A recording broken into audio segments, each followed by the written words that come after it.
Well, welcome back, everyone. We are back in the Feywild with the woefully unlearned dungeon crawlers. We last left off in the Whisperleaf Hamlet, where we got some more information from Elyndor. Had some emotional beats with Caelynn and that damn bird, Palmer. He was not a big fan of her at the point in time. End up getting some more information around Vorador and looking into kind of what's been going on in his realm. A little bit of history about what has happened here in the Feywild between the three realms that were built by the Archface, and ended up receiving an Ember Heart shard from Elyndor, who gave you the information of collecting the other shards, who are currently in the hands of Vorador. Found some more information around what you may have to do to get into his realm and get to Vorador himself. You also found out that he may be in dealings with a particular mage. We also found out that Casimir's father may actually still be alive, and there may be an opportunity to restore him should the right circumstances come to play. We last left off finishing out being teleported into Vorador's realm, and that's where we're going to pick up tonight. And so you continue to feel yourself falling. The bright colors, everything, that kind of the psychedelic feeling of this teleportation between realms is not something that y'all are used to. You feel the wind rushing past you, although it's not really wind. It's just a transfer of entity almost. The colors quickly start to fade as you feel your feet start to touch solid ground, and everything starts to become a shade of gray. You see some shades are darker, other shades are lighter. As your vision starts to come into focus, where previously you had known deep forests surrounding the Whisperleaf that still had quite a bit of life, everything here's pretty dead looking. You look around the ground, you see thorny vines. You see the ground covered in dead leaves. You look around, you see these trees that look like they've been starved of all of their essence. What are we doing?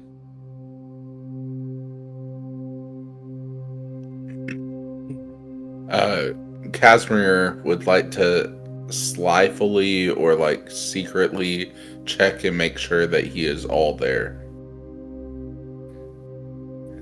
So you go to kind of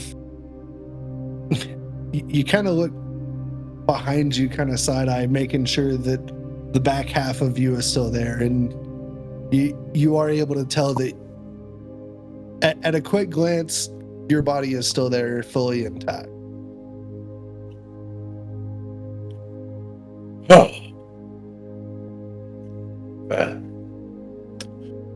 I guess we move forward.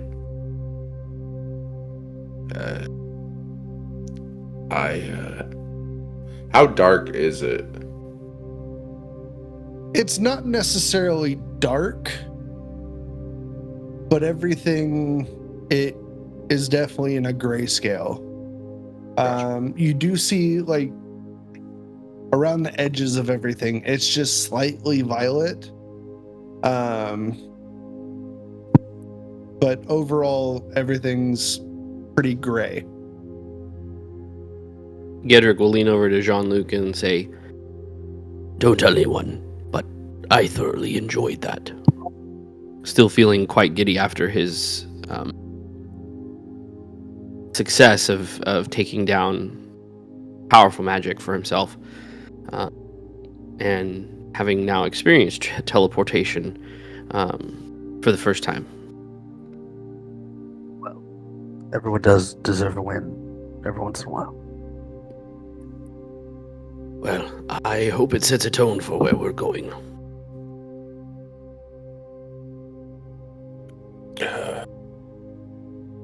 And Casimir would look around.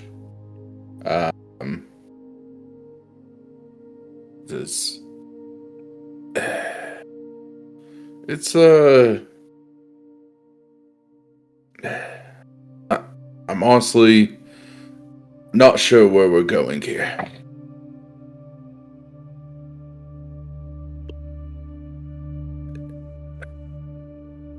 It's like it's on the tip of my tongue and I can't quite make it out.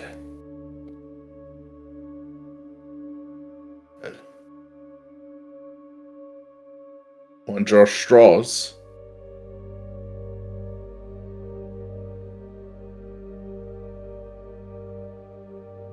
For where we're going? Yeah, which way at least? I mean, there's a few different. I think we Please should just do. go forward. I mean, yes, you're not wrong.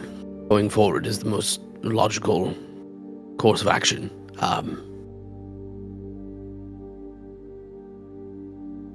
Grimaldi stayed, correct?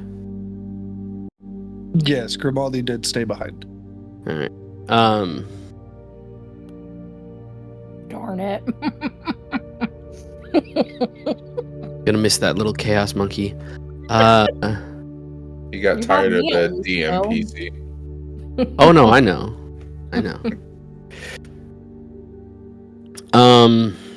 Did we fall on like concrete or grass or like what exactly? You're in barren forest. Okay. I stand up and just start scraping like the dirt off of me. And can I make a perception check to see like what's around us? Go for it. Cool. I'll help her. Okay. Go ahead and take it with advantage.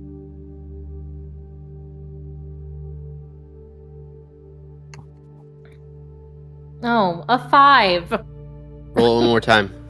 Oh yeah, okay, perfect. Please be better. A 7. Fucking digital dice, man. A 7. So with a 7, you look out, you see Can we add the 7 and 5 together? It's low enough. Yeah, I know, right?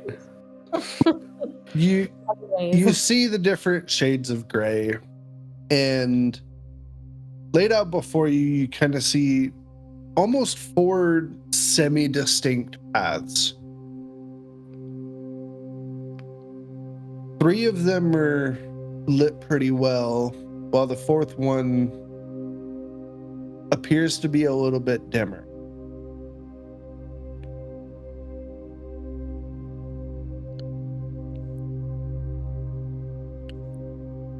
Is that low enough perception that all of us would notice that? So it if you'd like to make perception and see Yeah, Like- sure. her visibility, like it's close enough. It's kind of hard to tell, Okay. but That wasn't great anyways. It's a 11. an 11. Promising night, folks. Promising night. So you get a little more clarity, and you have it in the back of your head something that Elyndor had said. Don't trust the That, light.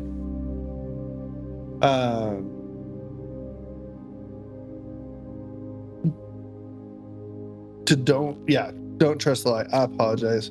I was reading something else. So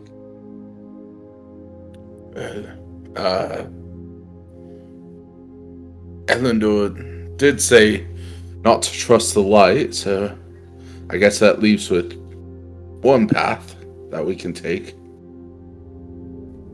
Agreed. We also need to be careful about what we say, if I'm not mistaken. Yeah, I mean, there's Oh, tell the truth at the gate. Yes. Be on the watch for a stag of some kind. and at that point, wouldn't you be in the light, which is very confusing. But But I it says guess- don't trust light. oh lord. Yes. Anyways, Y'all, I'm just saying right now, I am probably going to have a lot of issues with Discord because it keeps freezing. So I apologize if I come in and miss information and all of that. So All good. All good. good. Well, are we guess supposed we- to trust the light? say that again. Are we supposed to trust the light? No. No. Absolutely So not. should we go down the dark path? Yes. Yeah. I think that is the correct course of action. Woohoo! I am curious to know about Watch the Court. Watch out for the court. Like if we meet the court, Yeah, Good. got you. supposed to watch out. Are you for talking about the royal? Yeah, I would assume yes. Yeah, kind of. Yeah. My note taking skills were very sloppy. So Who's in the court? Besides your uncle, of course. well, he probably wouldn't be in it. I honestly don't even know these days. It changes from time to time, like any court. It would be people very important and connected.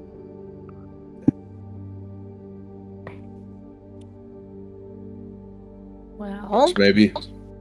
I don't see any other option than going down this path over here. So maybe we should get moving. Yes, I guess we should. Agreed. Let's go. how are we moving? Very slowly and carefully. Trying to be stealthy? Yes. Good, make a group stealth check for me. Does anyone have a magical use of that would make us more stealthy? Maybe. Let me look. I did a 9. Oh, I have Ring of Invisibility. So if you want to activate that, you That's can. useful for and you. that would give you advantage. Perfect. Okay, it says it's equipped. It says while wearing this ring, you can turn invisible. As an action, anything you are wearing or carrying is invisible with you. You remain invisible until the ring is removed, until you attack or cast a spell, or until you use a bonus action to become visible again. Yep. Okay, let's go Frodo Baggins on this. So can I reroll since... Well, you have the first number, so just roll again and whatever one was higher. Okay. Perfect.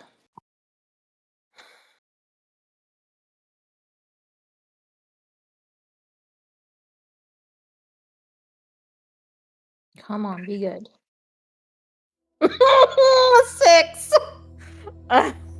6. Yeah. So the first 9. Yeah, 9. Casimir, what was yours? 19. 19. Gederik. 18. And John Luke. 22. 22. Awesome. What So about the normal you die?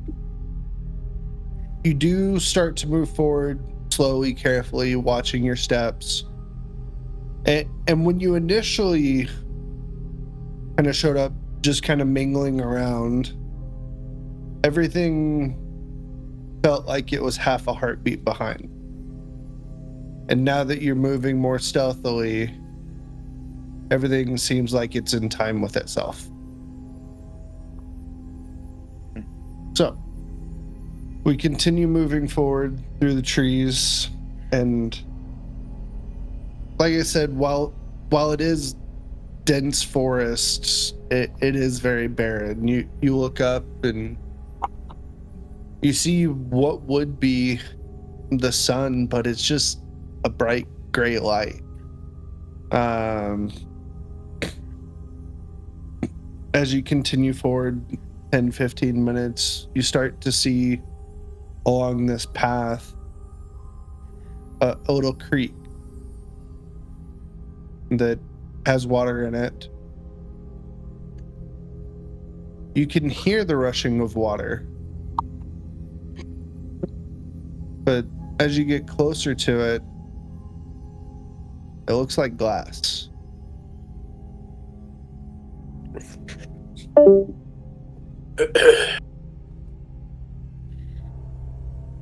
We should watch our step.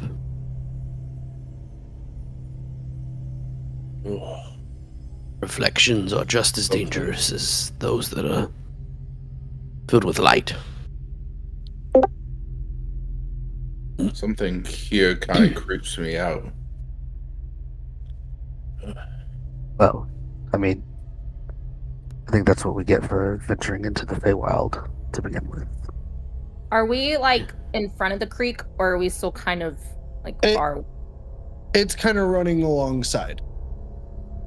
Can I throw a rock in it and see if anything happens? Yep. Cool. I pick up. Yeah, you pick up a rock, toss it in.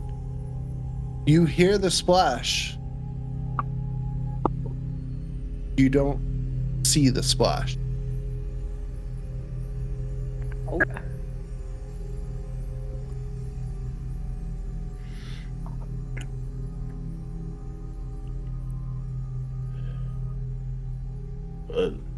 I have a weird feeling about this creek, guys. Watch your step, Caelynn. As you recall, reflections are just as untrustworthy as light around here. What if this is the entryway to the court? What if, for once, you just take a breath and listen? I'm not gonna jump in. I wish I could believe that. I'm not. It would sure be. It would sure be a lot quieter. I'd tell you that. Oh my gosh. Okay. I wasn't planning on doing anything crazy, but I have a weird feeling about this creek, and I don't like it. Well, then you should stay away. Sounds like sound advice. It's very appealing. Of course it is. It's a creek. Well, and you have no paddle. That's why it's appealing. Well, and to be perfectly honest, I don't know that it really is appealing when I think about it. If it's giving everybody else the heebie-jeebies, I definitely don't want any part What of if it. it's a door? How would it be a door? I mean, we're in the Fae. Everything's really weird here. I don't disagree with you. But You have to remember, I found a door to here in a cave. So what if there's a door in this creek? Caelynn, What? I will say you have been quite lucky in the past and quite successful in the past, but at the same time you've equally gotten us into some shady shit as well. And But- I'm Do we gravely concerned about instructions we've been given about reflective surfaces not being trustworthy, and you considering engaging with said reflective surface like a creek. My question is, what if these clues are lying to us? What if we're actually supposed to trust the reflections? I don't think that Elyndor would lie to us. I mean, he's probably the most trusted man I've ever met, and he sure as heck made y'all feel at home. Look, I'm not going in the water. I promise. Good to hear it. Down further from this creek where you're near, what do we see in front of us? In front of you, out in the distance, you do see a kind of ramshackle bridge crossing said creek. As well, beyond it, it looks like another three-way fork. Which Do we path have is more- If you're curious about this creek, at least you'll get an opportunity to go over it. Let's go investigate this bridge to see if we can make our way across that safely. I don't. Should we even try to cross it?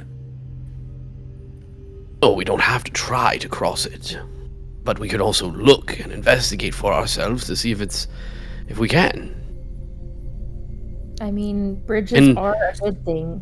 and even assess for ourselves whether or not other options are even realistic for us. We don't even know. The DM is in your head. And I seem to remember something that I just can't remember. Anyways, yeah, let's go to the bridge, I guess. Yeah, as you approach this bridge, it looks very makeshift. This creek has widened out at this point, and it's probably 15 feet across. You do have logs that have been laid across to make a makeshift bridge. If you'd like, you're more than welcome to investigate more. Gederik will investigate more. Okay. I'll get- look around with them. Okay. Go ahead and make an investigation check for me.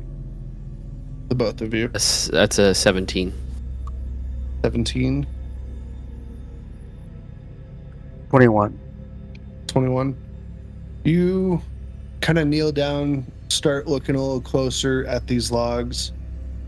They look fairly rotted out. Gederik, you go to kind of put your claw on it, just to kind of give a light feel as to how it feels on the ground. And out from underneath, there's actually a little rodent creature that comes out from the underside of it and kind of crawls across your paw. freaks out a little bit and scampers back to the far side of the bridge.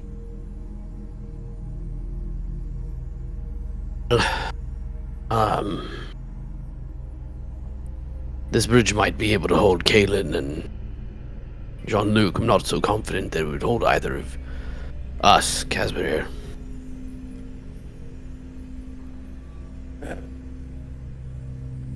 I mean, we could always try, I guess. Or split up, but I don't think that's the greatest idea either. Yeah. What was the distance again from where we are to where the edge of 15, 20 feet. 15, 20 feet.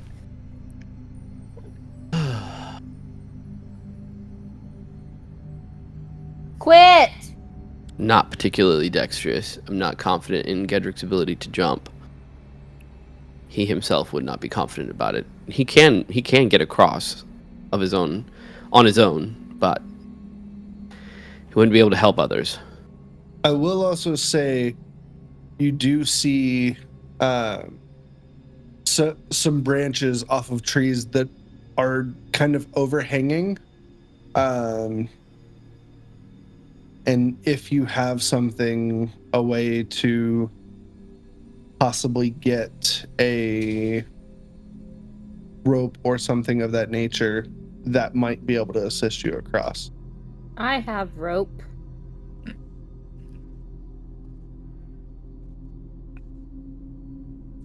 What do we do? I pull it out of my bag. I have rope. Now what do we do with this?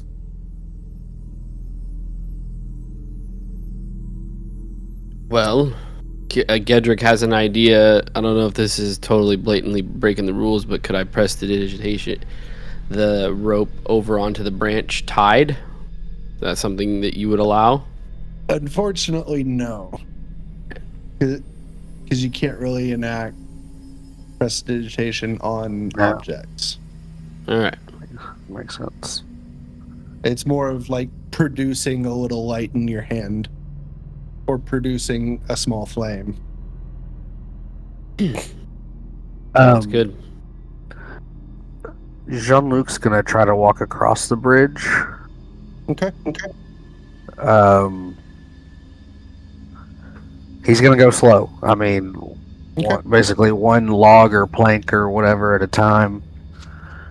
Well, basically, like you've got 4 logs that are laid out straight. Like these are like basically tall trees that have been. It is just a log to go across. Gotcha.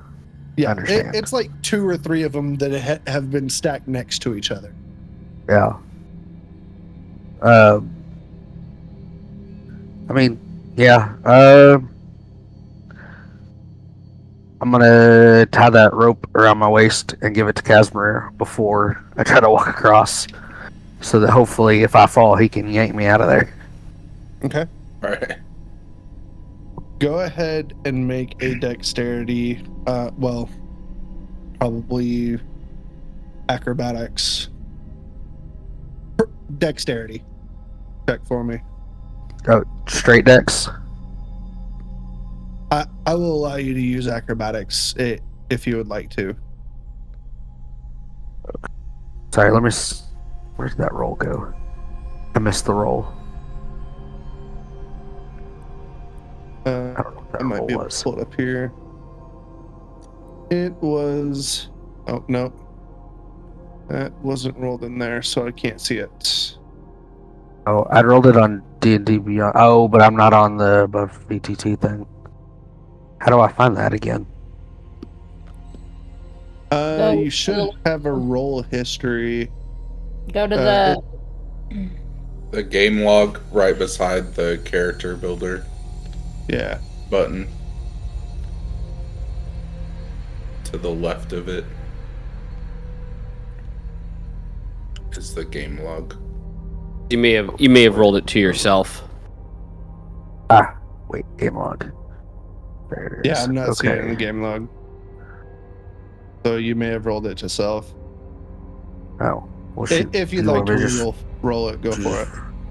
Okay. Well, how do I not roll it to myself then? How does that work? Because all I did was hit the button. Do I need to do the above VTT thing? No, if you right click, you should be able to send to either self or everyone. Okay. Cool. There we go. Okay. 17. 17. So you go plodding along slowly.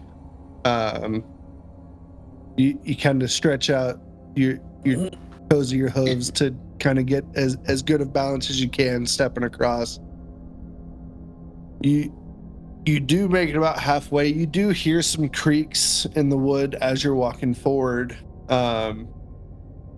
You kind of catch your foot on a knot in the wood and kind of have to kind of right yourself. But in that moment, you go to look down, and kind of the first thing you see is the river. Go ahead and make me a wisdom save for me. Okay. That's my worst one. Well, not my worst one, actually. Never mind. Just kidding. That's a false statement. 12. 12. You look down. You see yourself and kind of blurry behind you. You see your mother. And you see another entity kind of next to her with a blade to her throat.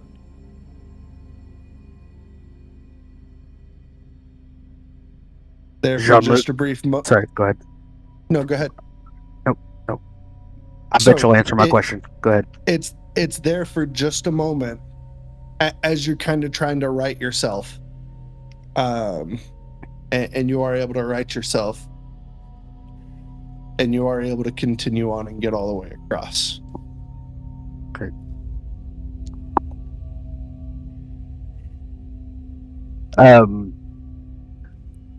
Would Jean-Luc believe that it was sturdy enough for Caelynn to try to make it across? Or anybody else? Yeah, you're fairly confident that Caelynn for sure could. It might be questionable for the larger characters of the party. It kind of feels like it might be a 50-50 shot for them. Okay. Caelynn, I think you can get across, and then maybe we can have the other two try, and we can have the rope, and maybe me and you together could yank them out if we had to. Okay. Get to untie the rope so that way we can tie it around her, just in case, I guess. Do I catch the rope? I mean, you can try. Worst case, they can drag it back. So, Has already had it in his hands. Yeah. Yeah. Okay. I tie the rope around my waist, and I guess I start walking across the logs. Go ahead and make me an acrobatics check. 14. 14. Mm-hmm. You do again. Kind of follow in the same footsteps that Jean-Luc did. You're a little more aware of the knot halfway through. And you are able to successfully make it across without any issues. Perfect. Gederik? Okay. Yes, Kaz. I guess you're next. And Bully. we could try a different log if you really wanted to. I mean, there are 4 of them. Or try one foot on one and 1 foot on the other. Yes, agreed.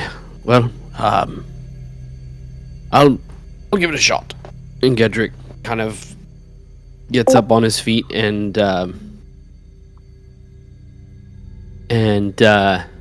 starts to make his way across. Okay. Go ahead and make me an acrobatics check. Okay. That is a 12. A 12. You go. How are you going across?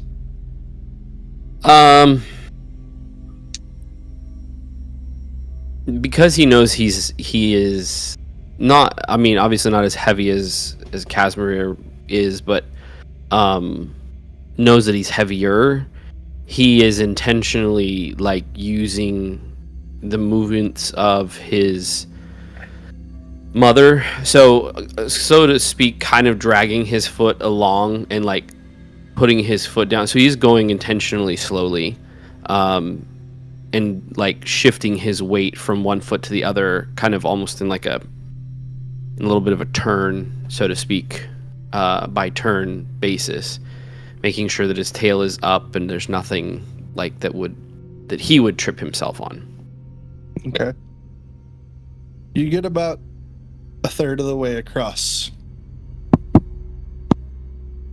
Take a step, and while the others were mainly using one log, you've kind of favored this middle log. Just because don't want to continue putting too much weight in kind of how you logically think through things. And this one, it is a bit more rotted out. You go to step, and as your weight kind of comes down, it snaps under your weight. Go ahead and make me a dex save. Okay. That's what you're good at. You know. Is that, since we have the rope, can he do it with help? So if he could, I mean, in this case, how tight are y'all holding the rope? Pretty tight. Like, is it taut all the way back? Well, I think Kaz has still got the rope, right? Yeah, I still have it. Yeah, so he's on the other side from us, Caelynn. Oh, okay. But so, I mean, I guess I'm giving enough. I guess the answer would be no. I mean, I'm giving enough for him to move around with it, at least. I mean, I'll give you the opportunity to make a reaction. If you'd like, go ahead and make a strength check. Okay. As you kind of see him start to kind of fall a bit to pull the rope back. Would his dexterity check send him forward or backward, or would that depend on a success? It depends. 13. 13. And mine was 16. 16. Cool. Yes, sir. This log splits and falls out into the river below you. You kind of stumble backwards a bit as Casimir goes to yank back. And you kind of lean heavy on the third and final log. So you've got right, middle, left. Jean-Luc and Caelynn kind of took the right. The middle was the one that fell out. And so you've kind of landed on the left as you do succeed to catch yourself. However, in doing so, you're looking right at the water.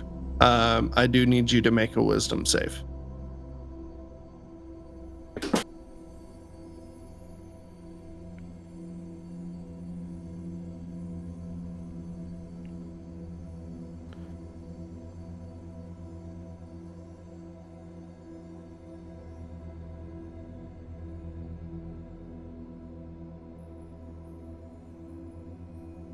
Okay. So I have the ring of mind shielding on. Mm-hmm. Does that play any factor into this at all? Not just out of into curiosity. this check. Okay. Alrighty.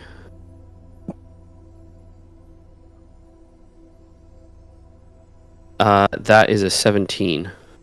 17. So you do look down.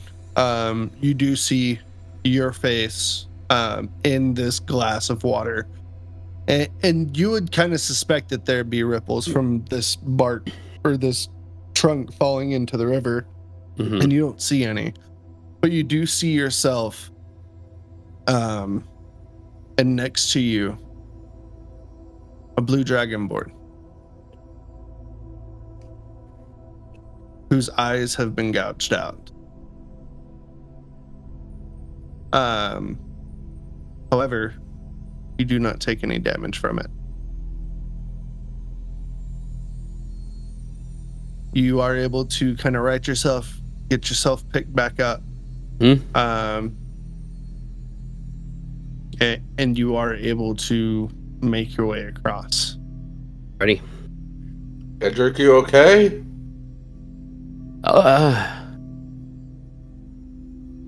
Yes.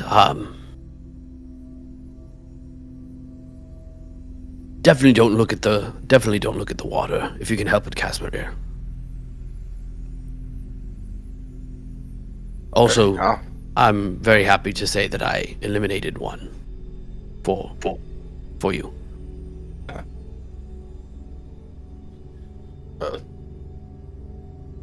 Hopefully that makes it easier. I don't know. Please. Gonna have to be Yeah, light on your hooves, man. To kind of set this last little bit for you, these trunks they're probably 2-3 feet wide. Like I said, we have the right and the left that are remaining. The middle one is the one that has broken away and fallen into the river. Well, Kaz, I think that you need to tie that rope around yourself, and the three of us are going to hold on for dear life. And just know that if you fall, we're probably all going into that river. Absolutely. So, here's kind of my thought. So, Casimir ties the rope around him like normal. Which belly? Huh?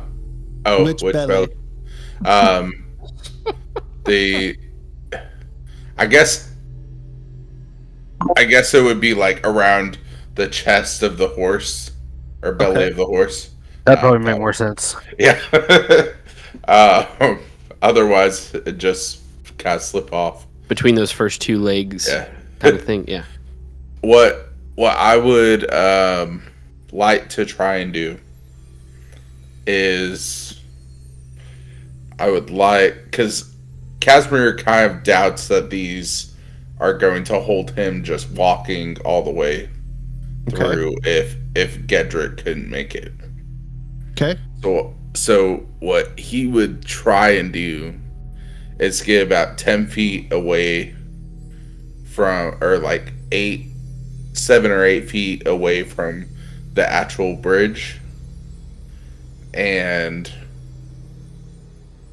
run up to 10 feet and then jump the rest of the way.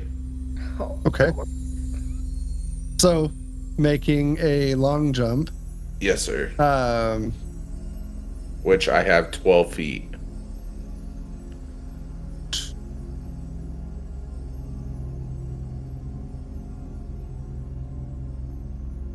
okay. Go ahead and make me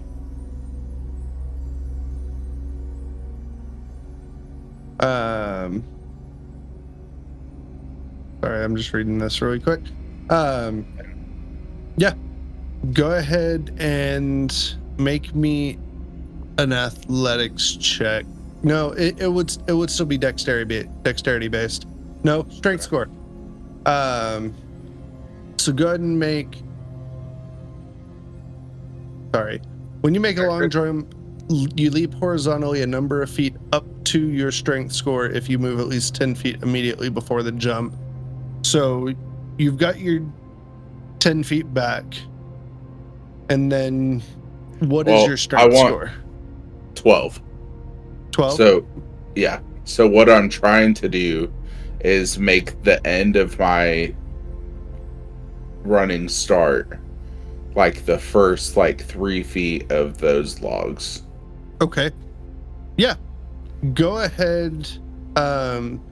You get kind of the last solid ground step on your hind legs. You catch the front of these two logs, because like I said, it's about a 3-foot gap between the two. You've got a wide enough stance where you could definitely catch both of them pretty easily. You go to launch off. Go ahead and make me a dexterity or acrobatics check. Let's see. All right, that is a 17. 17. You launch yourself off of these logs, and both of them, right as your hooves leave, that force of you pushing down on them snaps both of them. You catch yourself in midair for a moment. You end up landing again on solid ground. However, you've got these leaves and such underneath you, so you kind of slide and end up barreling into the three of your friends Shit. who were just beyond the end of this bridge. You are able to get across, though. Yes. Does he land on top of us, or He what is- he slide- lands and then slide basically into you. slides into you. Gederik goes down for sure. Just being caught off guard and the full weight of him coming against him. Yeah, for sure. Oh, sorry. Sorry, guys. Gederik, are you okay? Gederik slowly gets up. I'm fine. He looks out across the creek and is like, well, I don't think we'll be going back that way anytime soon. I'm just glad he made it. Hopefully Yes. we won't have to go back that way. If we did everything right. Okay, well, onward. What do we see around us now going forward? We said there was a fork in the road, right? There is. So it's a 3-way fork. You've got right, middle, left. Not this decision again. Caelynn led us down a path that got us here in the first place with a 3-forked road. Who is leading the pack? me? Go, It's whoever is, go ahead and make the survival check. oh no. I mean, I guess. I don't know. I'm doing it. Who's doing it? Okay. I'll be going with her and I'll be helping her again. I'm redeeming myself this time. Come on, you freaking digital dice. How are you helping, Gederik? Gederik's using his An 18. his arcane ability before maybe like not officially, but just kind of using his arcane sense to kind of pick up on just the weird vibes that he's gotten before in the past of the area, of like things not being as they should be or as they would be. Kind of like what we did in the mountains. Not necessarily speaking to said area, because as Caelynn and Kaz has already kind of pointed out, like this whole area seems untrustworthy at best. So it's more of just kind of feeling the vibe of the lay of the land, so to speak. Okay. Yeah, so you can't place your hand on Caelynn's shoulder as she's kind of looking at the 3 of these, and with an 18, Caelynn, you do see that the left path is distinctly dimmer than the other 2. Left. And I start walking that way.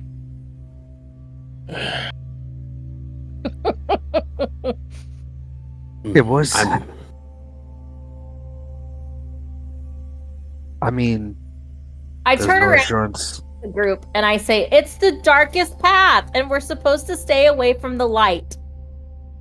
Well, said don't trust the light. Didn't say stay That's away from the light. Same thing. Stay away from the light, because apparently light is bad here.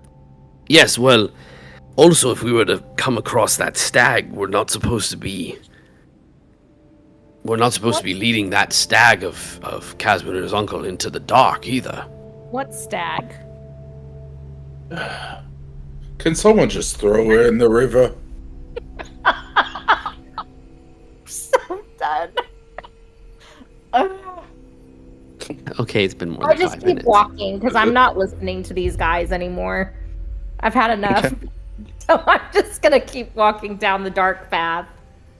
Caelynn, Elyndor told us that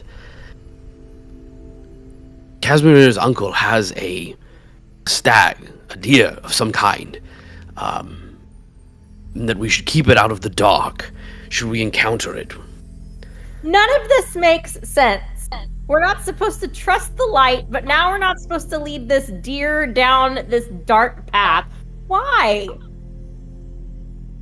What's up with the deer? Why is this deer so important? Well, And I seem to understand that it was somehow tied to his power. Whose power?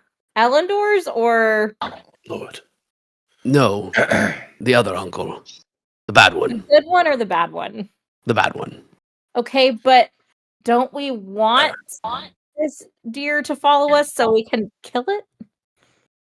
Well, yes, but I don't think that leading it into the dark He's- is going to be He's our stronger best. in the dark than he is in the light. Yes. Okay. I'm not that smart, but I knew that. Okay. Are you stupid? I didn't Here we say go. Here we that. go. I'm not sure that he meant to, but I think he did. Jean-Luc, you're not helping. I believe one of the instructions was to tell the truth. This is true. This is very true. All of my family, when as they got older, had a bit of a, like, I don't know, spirit animal type thing, and Is yours a horse's ass? Is that why you look like this now? I'm just saying that that's what the stag is about. Like, it's Well, I don't connected to care, his but I power. do want to know what your spirit animal is. But I probably already know. It's probably an ass because that's how you're acting right now. Gederik, I I'll- think you I'll- may have won that money from your bet. I'm not sure who you're supposed to collect it from, though. Oh, Oh, yes. Well, You're right. around and I'm walking this direction. If you three want to go on a different path, fine with me. I don't know. I'll argue with you when you're not so PMS, alright? As they're having this discussion, Gederik is kind of like ritually casting detect magic, Okay. and he's not going down any of the 3 paths, but he is just trying to pick up some sort of arcane sense from any of the 3 directions that, at least to him, seems to indicate a path worth following. Okay. So ritually casting it takes 10 minutes, right? 10 minutes. So I assumed that with their bickering, that was plenty of time. Yeah. I mean, definitely something that you could cast that. As you finish up the ritual for detect magic, you do get a sense of just magic all around. And one path does appear to feel a bit different than the rest, and it is the one on the left. Okay. Well, guys, For what it's worth, Caelynn hasn't steered us wrong, even though she landed us here in the first place. But this path that she's going down seems to have the same indicators from my magical sense. Well, then let's move on. I want an apology. From who, darling? From all three of you! What are you talking about? I was right! And you doubted me. Again! I never said you Well- were wrong. I mean, I think if we look at history, I think you can bear the fact that maybe there was a reason to possibly question somewhat your decision. Look, I know that I have caused a lot of issues, but I am not leaving. I'm not walking any more until Kaz apologizes for calling me stupid. And saying I'm on my period. I mean, that might have been a little far, but the rest of it, I think, was almost valid. No!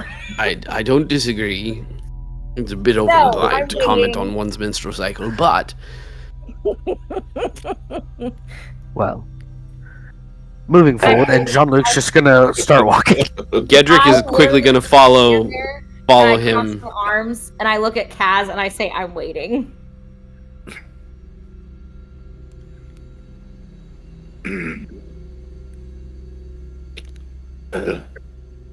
I hope you don't get cold.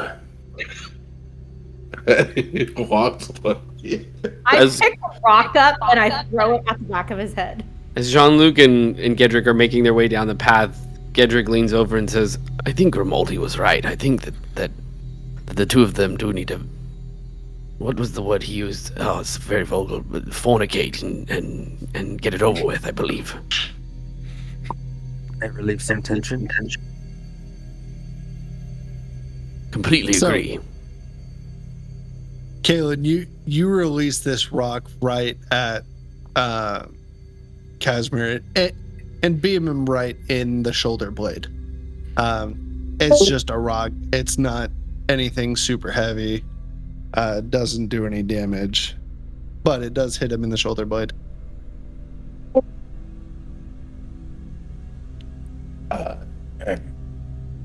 And Kaz just keeps walking like he's not even gonna act like it phased him, even though it might have or might not have. He doesn't know. I hope you die. You stupid son of a bitch. And then I I follow behind, but I'm pissed. I'm not talking to anybody. I'm not looking at anybody. I guess I'm behind the group now since everybody's like in front of me. Okay. At least So- I wouldn't have to keep my deal if I died. Good. Nobody wants you here. All right. Yes, Caelynn, are you Continue. coming? I'm walking. I don't know about this Yeah, dweeb. we're both walking towards y'all. I'm Well, just walking a lot slower behind everybody because I am mad. Okay. And Jean-Luc's gonna lean over to Gedrick and go, you know, I can't recall the last time we've got a good night's sleep. That could be part of her problem. She may need a nap. Maybe That we is could fair. put her on Casimir and she could sleep on the way. Maybe. Could work. Maybe you could convince them. I'm not terribly good at convincing them.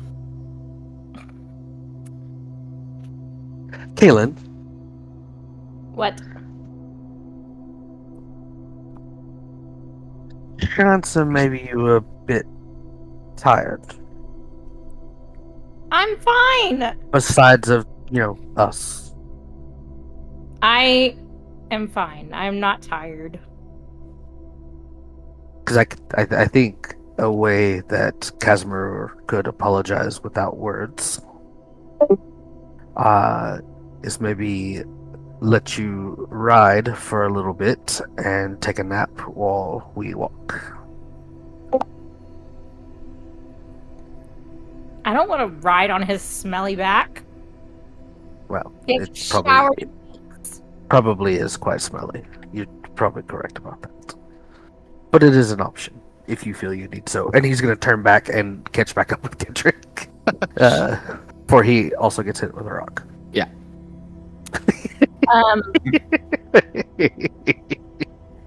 I guess I climb on his back. But I take my dagger out and I cut some of his hair.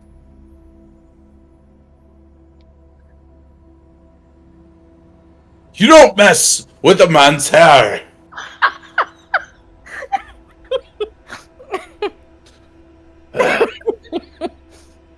And I just have this, like, long, like, you needed a haircut. It looks so much better. Cutting off a man's dreads. That's rough. I would Does he very have a bad bald on I those. guess. Like, does he have a bald spot where I cut it? You probably just cut them short. Yeah. Yeah. One really short and the rest really long. It's like it sticks up a little but- bit. As we continue forward, Gederik, Jean-Luc, you're about 20 feet in front of Taz, Caelynn, at least in the immediate future. Y'all can probably start to catch up once Caelynn has kind of settled in a little bit, as it may be. And you get deeper into the forest and you start to see the trees change a little bit, where these were very distinct wooden trees before, that they have started to get more glossy, almost like glass. You start to see fruits that start to appear on these trees. They're one of the few things in here that have really any semblance of color.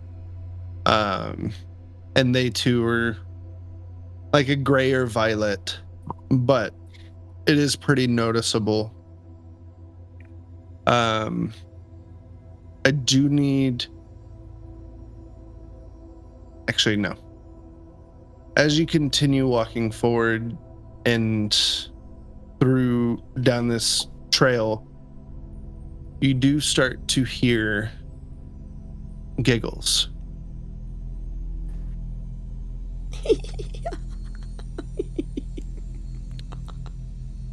And you start to hear growls.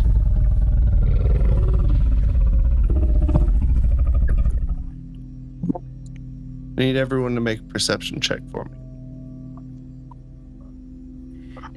Am I doing it though? Because I'm still asleep. Yeah, you're out, so no. Perception, you said? Yes. 12 for Gederik. 10 for Jean-Luc. 10, 15. 15. It was almost 16, and then it just slowly 3. Oh, that's no fun. Thank you. You start to hear more rustles and more of the giggles. These little laughs coming across. And next thing you know, there's a flash that comes across the group. Gederik, what just happened?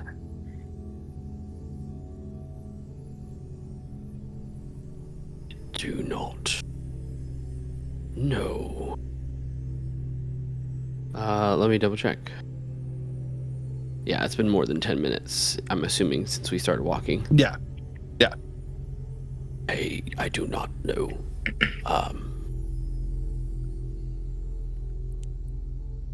Okay. We probably should proceed carefully. Sorry, go ahead, Stetson. I didn't mean to cut you off. No, you're fine. You hear more growls. You look over off of one of these trees and not necessarily intentionally looking for reflections, but you catch sight of what appears to possibly be a feline type creature.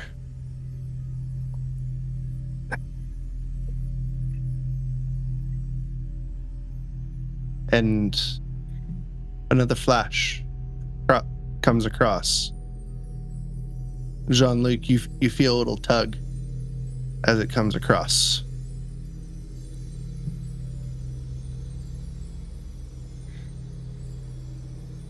Guys, we're gonna have to do something about this soon. It's tugging on me.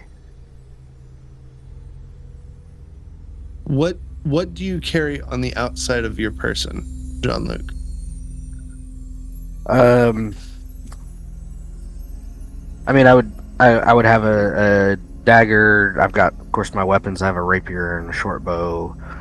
Probably my money pouch. Well, no, my money pouch would probably be tucked. Okay. You know, John looks probably a little smarter than that. And I think that's probably all that would be on the outside. Probably be mostly my weapons. Okay. Cool. You take 10 or 15 more steps, and in front of you, where you're about to kind of have to take a hard left to continue, there's a big glass tree, as it may be, in front of you, and each of you see again this feline creature, and it has tentacles kind of coming out of its back. Like near the tree, or we're seeing this in the reflection of this glass-like tree? You're seeing it in the reflection. Okay. Does Gederik recognize it? Because we faced one of these before early in the campaign. You do. Yeah. You do. You're just gonna hear Jean-Luc go, hope this works, and he's gonna close his eyes, and he is gonna use his horns to try to ram this tree and see if he can bust it. Okay. Go ahead and make is it I think I have a attack? specific attack for it, just called ram. Yeah. Go for it. It's not a whole lot of damage, but 16 to hit. That hits. 5 damage. 5 damage. You go to ram into it, and these have the strength of like a glass pane window, and Yeah. you go right through it. Get a good shatter into it, and that reflection shatters with it. As he does that, Gederik casts Sword Burst on himself. What is Please that? remind me of what that does. So I create a momentary circle of spectral blades that sweep around me within 5 feet. They must make a dexterity saving throw or take 1d6 force damage, dex 15. If they start or enter, correct?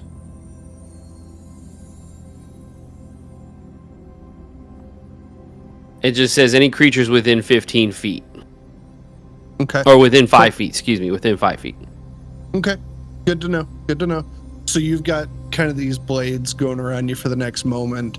Yeah, and as he does that, you all also see Palmer,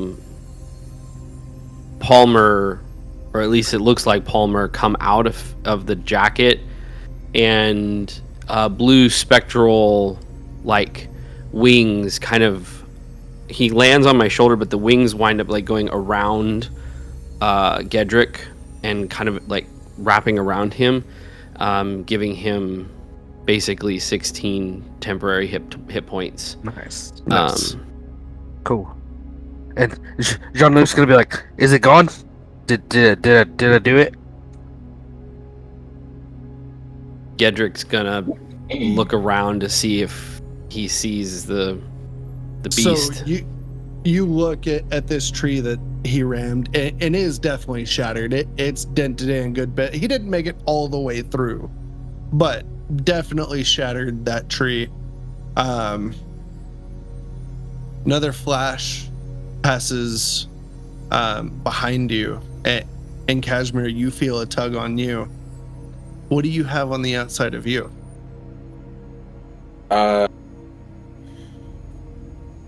Really just kind of the same thing. Let me look and make sure. So my swords,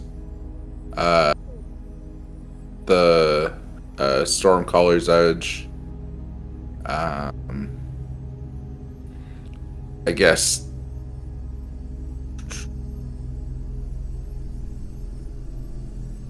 and the robe of useful items, I guess. Okay. Everything else would probably be in my bag or anything like Okay. that. So. Awesome. I would like each of you that are currently awake to go ahead and roll initiative for me. And Caelynn, you can too. But I'm asleep. you'll yeah, but go ahead and roll initiative just for my sake. Okay.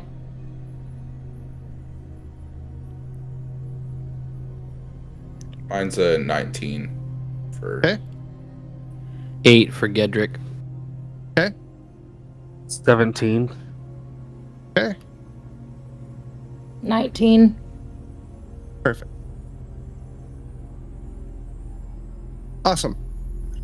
So, this flash comes across, and rather than disappearing off into these trees, you catch sight of this right at the last moment. Gederik, as it kind of hesitates, you see kind of this blue-faced humanoid creature who, in his hand, he is kind of tossing Stormcaller's Edge.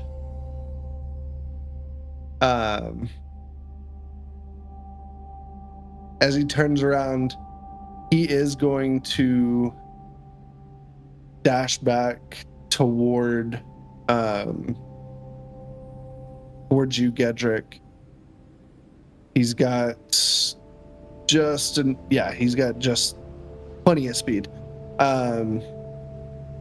If he comes within 5 feet of me, he has to make a dex save. Correct. He's not the most intelligent. He is going to come in, and he's going to make 3 quick slashes at you. Okay. 23 for the first one, 22 for the second, and a miss for the third. So As you a are reaction, going- I would cast. Oh no, it wouldn't do anything because it's only going to give me a. Nope, never mind. The 2 hit. Never mind. Okay. You are going to take 12 points of damage across the 2 of them. Okay. As he Actually, quickly- can I take that back? Actually, could I Silvery Barbs the second one? Yeah, you can Silvery Barb's the second one. Let me re-roll that. 20 to hit instead of 22. Damn it. Okay. Yep. So- 12 points of damage. Yep, 12 points of damage. And what does he take for entering? If he blades. fails the dex save of 15, it is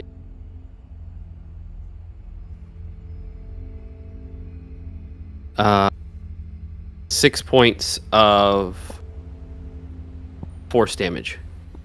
Okay. Dex save. 18 plus 6, 24.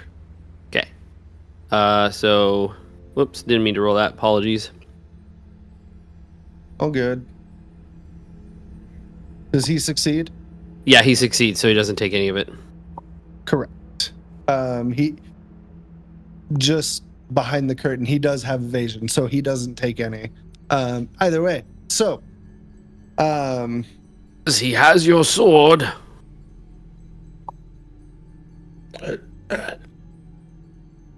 Who are you talking Cass. to? All right. So, You- first of all, sorry. Yeah, go ahead. you look around. You kind of hear Gederik grunt a little bit as he kind of takes these quick slashes, and you turn around and see this creature 20 feet from him, probably 30 feet away from you, Okay. or closer, depending on how close you are to Gederik. Yeah. Yeah, I can do that. So since Caelynn's still asleep, I'm gonna cast Armor of Agathis. Okay. Does that hurt her as well, since she's technically on me? I honestly don't know the answer to that question. I will say in this case, no. Okay. Yeah. Okay, cool. I think technically it should, but in this case, no. Okay. So that gives me 10 temporary hit points, and then any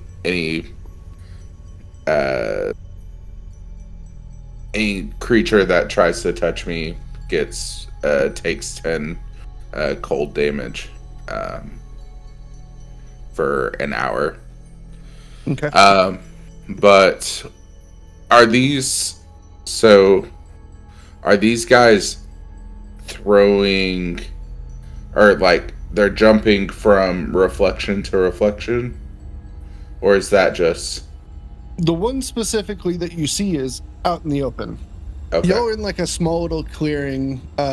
You were going one way. You see the turn where you have to go left. You've got the big glass tree basically at the corner. And this creature is basically in the middle of the path going where y'all are supposed to go. Okay. He's gonna hurl 2 Eldritch blasts at him, or like 2 beams or whatever. Okay.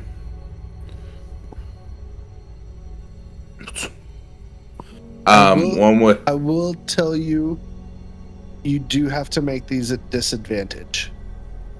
okay. Okay. As you're looking at this creature, and it's almost vibrating. It's kind of blurred in all of its movements. So, one is a 22 to hit, That hits. which is it just, do I just have to roll once for the, it's you one get 2 cast, blasts, but it's it's 2 2 rolls. beams. Okay, Yeah, so it's 2 attack rolls. gotcha. And then a nat 20 for the Yeah, other. definitely hits. So roll normal for the first one, and then Or, you'll double the second. hold on. I'm sorry. The other one is a 19 to hit, because I Okay, yeah. didn't Still roll hits. twice. That was my bad.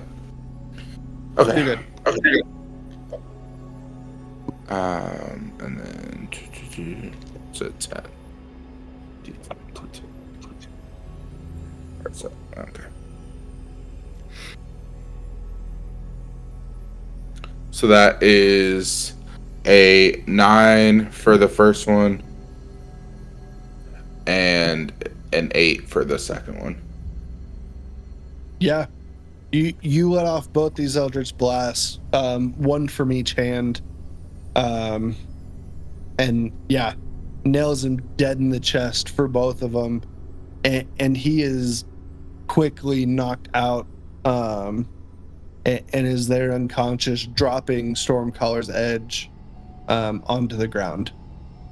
I quickly go and grab it as like my movement if I can. Yeah, you've got movement to get over there. Yeah. Okay. Cool. Yeah. And that's all I Jean-Luc, still slightly dazed from this ram, kind of regaining your bearings. What are you doing as it comes to your turn in initiative? I think I'm gonna go pull Caelynn off Casimir. Okay. Yeah, you take the movement to get over there. Yeah. It was 20 feet from Gederik, so probably 15 feet of movement Okay. for you to get over there. Okay. So, Because we need Kaz to be able to move, so just pull her off. Nothing fancy. I'm not even trying to be gentle about it. I'm just pulling her Okay. off. Do I feel this? 100%. You getting yanked off of your friend here. You Sorry, definitely startled awake. What the fuck? Sorry, darling. We have to fight. Be ready. And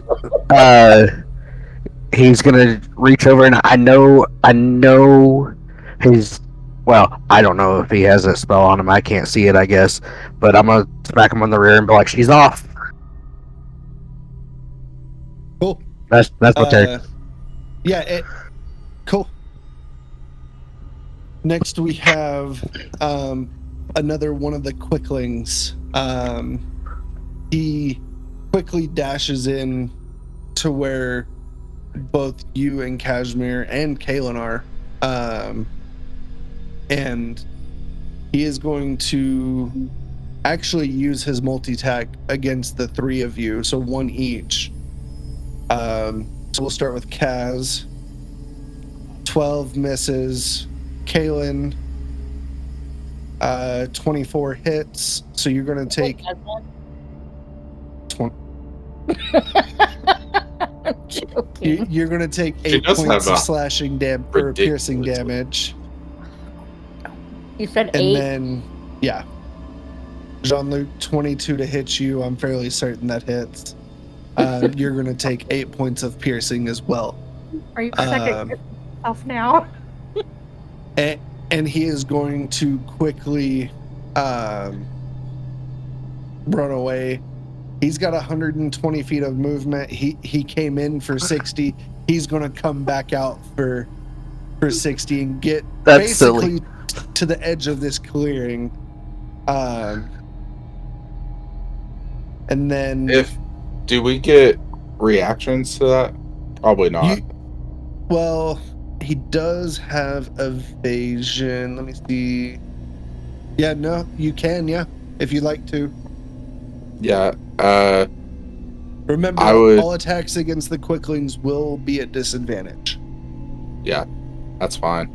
But I am going to, let me see what I can. Yeah, it would be 1D. Okay. I'm going to take Stormcaller's Edge and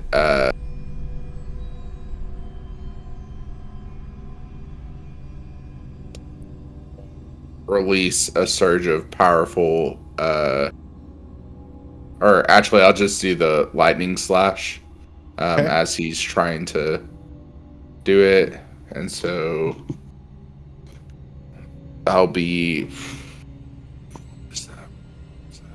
5, so that'll be a 15 to hit. 15. You go to swing it, and you look like you've gotten it, but it just barely misses him. And he dashes to the other side of the clearing. Next, you start to hear another growl as this beast that you saw in the reflection, Jean-Luc, steps out into the clearing and is able to reach you, Gederik. Oh, Gonna hate these guys. forgot about that. They were the ones that almost killed me last time. Sons of bitches.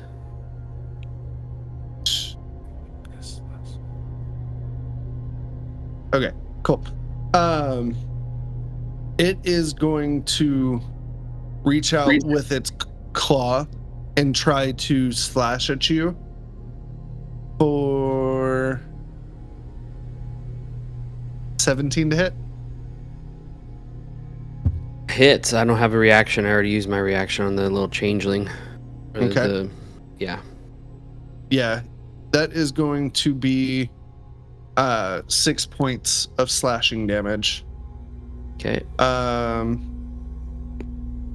And with its heavy paw, it is going to knock you prone. Okay. And with you being the only one right here, one of the tentacles, you see like almost little fingerlings coming out of the end of it. It's going to come down and slash you with one of its tentacles for 19 to hit. That is going to do 11 points of piercing damage as it kind of sticks to you for a second and then kind of rips back. But it is within melee range of you. So are your blades still up? They are. Needs to Okay. make a dex save. Dex save. You. It does fail. Okay.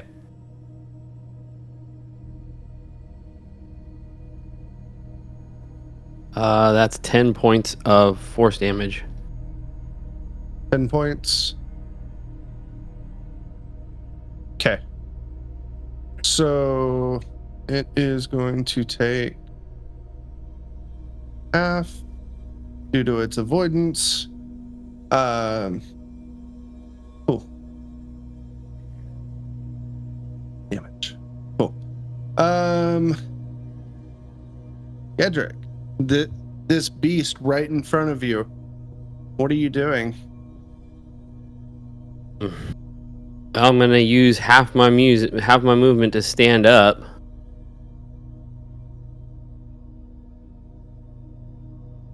And quite infuriated at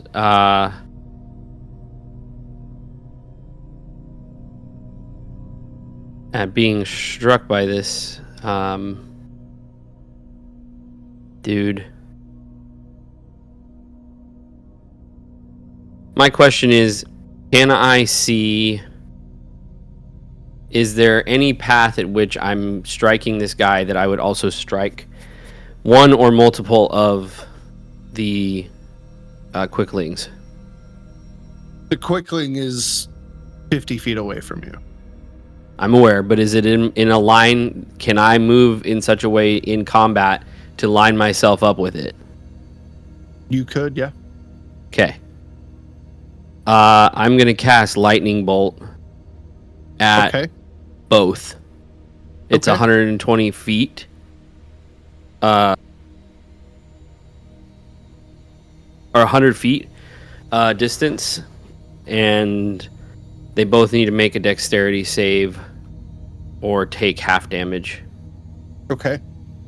Dex save for the Displacer Beast is a 17. Succeeds.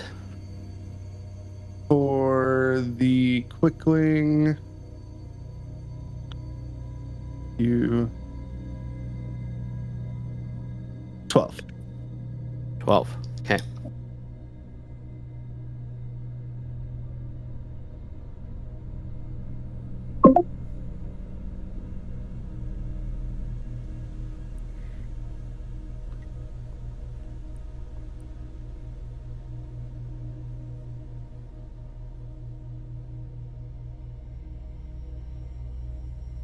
That's 34 points of lightning damage To the to quickling. the quickling, and half as much to the displacer beast. Okay. So the displacer beast, with its displacement, actually takes none. The quickling with its evasion would take half of that. But that is enough to knock it unconscious. So Okay. you go send off this lightning bolt through the displacer beast, but right at the last second, you see that it's 5 feet just to the right of where you thought it was, Okay. as it has an illusory kind of feel to it, and you light this quickling on fire, and it does drop an item. Unfortunately, you are just a little too far away to see it. I hope not to be. As a bonus action, I'm going to Misty Step to as close as I can get to where he is. Yep. So Misty Step's going to be 30 feet. Yep. That puts you 20 feet away from him. You do still have movement. Okay. I'd like to move over to where he was and Okay. what he dropped. Yeah, you do see that he has dropped a plain dagger. Okay. Cool. And you said he's unconscious, like he's still breathing? I mean, Or is he dead? he's dead. Okay. Yeah. His 34 halved would be 16 or 17. Yeah, he's dead. He's fried. He's cooked. Cool. That ends my turn. Cool. Do. And also, when I made that move with that, my sword burst ended. Okay. Cool. Caelynn, coming back around to you since both the quicklings are dead. What are you doing being jolted awake, thrown onto your feet, and then slashed at? I'm mad because I was taking the most beautiful nap of my life, and I don't appreciate being woken up. So I immediately transform into my hybrid form. Okay. You have used that once already since your last long rest. No, I haven't. Didn't you use it last session? No. Okay. Thought you had. I apologize. Last session, I was throwing a temper tantrum in the forest. Yep. That's right. That's right. It was a session before. My apologies. Okay. So yeah, I'm gonna transform. Hybrid form. Cool. Yeah. And I think I'm just gonna use that as my action. Because it is an action. But can I make a perception check as a bonus action just to kind of see what's happening, since I was like kind of thrown for a loop? Yeah. So you take a quick glance around this clearing, and it's not really a clearing because there are other of these glass trees kind of scattered around. You see about 20 feet away from you, this feline entity that has tentacles coming out of its back. Is You that see, as it stands right now, yes, that is the only enemy in sight. okay? Casimir, what are we doing?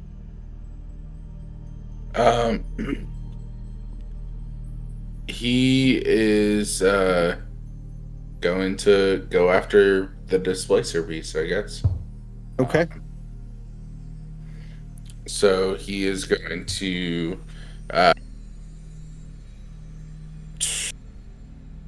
let's see. Give me one sec. See if I can try to remember how this one works. But he's gonna go after the displacer beast. Pull out the blade of Twilight Warden and slash at it. Get a running start and just go after him. Okay, go for it. And that is a. It will be a disadvantage, just so you know. For the displacer beast? Yes, Okay. due to its displacement. Oh. That is a 9 for the first attack, which I'm assuming Okay. doesn't hit. It does not. Okay. And a 6 is like 19. 19 for the second. Yeah. So with the disadvantage, you go and you feel like pretty confident that you're going to ram through this displacer beast with your sword. You get up to it and there isn't a physical entity there. It's basically like you're stabbing through air. And you do see as this glimmer kind of diminishes, it's about 5 feet from where it actually was. Or Okay. where you saw it to be. Sure. Yeah. Anything else? Yeah, so I guess he's as a bonus action, he is sorry, that threw me for a loop for a moment. My bad. He John is Luke, you're up going, next, just so you know. he's just gonna take. He's gonna take the Stormcaller's Edge as his bonus action and send out an electrical surge. Okay. Which is my once per day, so they have to make a 13 DC 13 dexterity saving throw. Okay. With a 20, it does succeed. Yeah. They take half as much of 3d6. And I'll tell you, with its avoidance, it does take none since it succeeded. So, Jean-Luc. Whatever is close. Well, probably whatever's closest to me. Probably gonna go towards that. He's gonna attempt to draw his rapier. Okay. So the quickling Gederik knocked out is about 50 feet away from you, or 60 feet. I apologize. Then you've got the displacer beast that is about 20. Okay, yeah. So we'll definitely go towards the displacer beast, especially if the other one's knocked out. Okay. So. Yeah. He attempts to pull his rapier. Is it there? It is there. Cool. So yeah, he pulls his rapier and goes to attack. Yeah. You rush up to it. Go ahead and make your attack.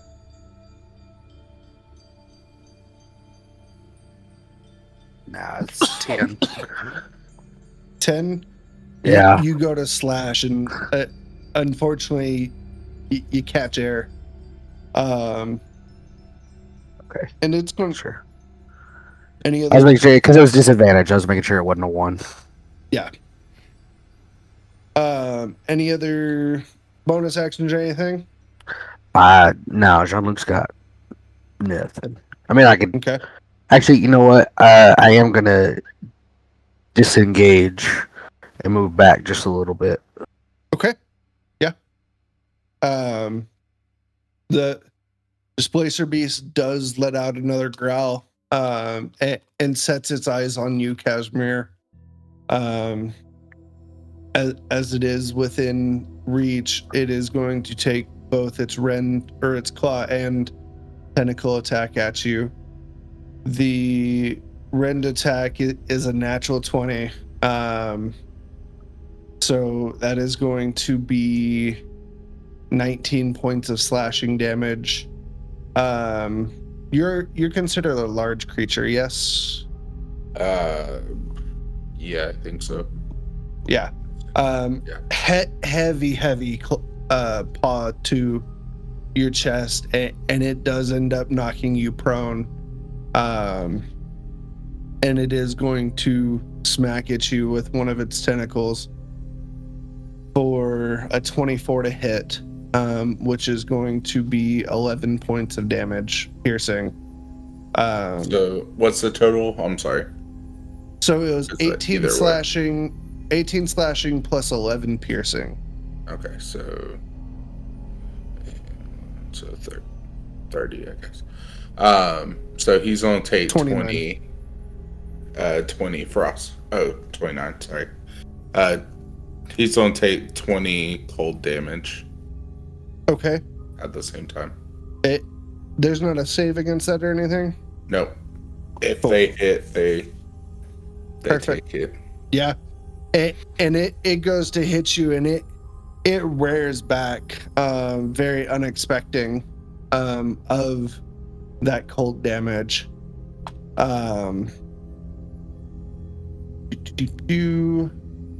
Someone roll a d4 for me.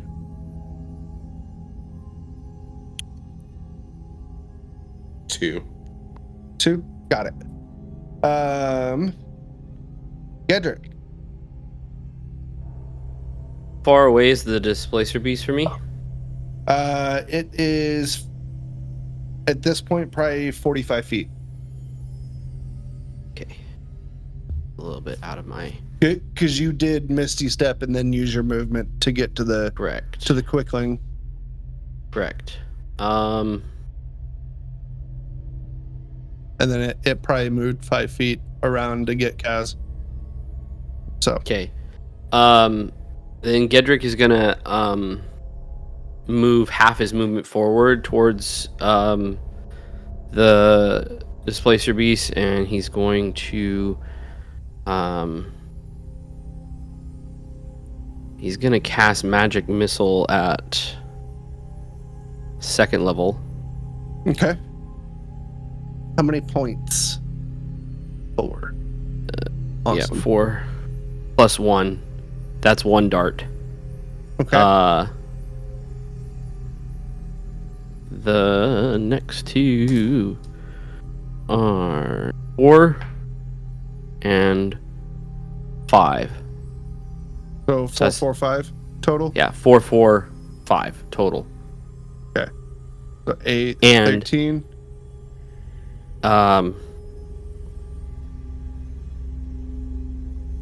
Yeah.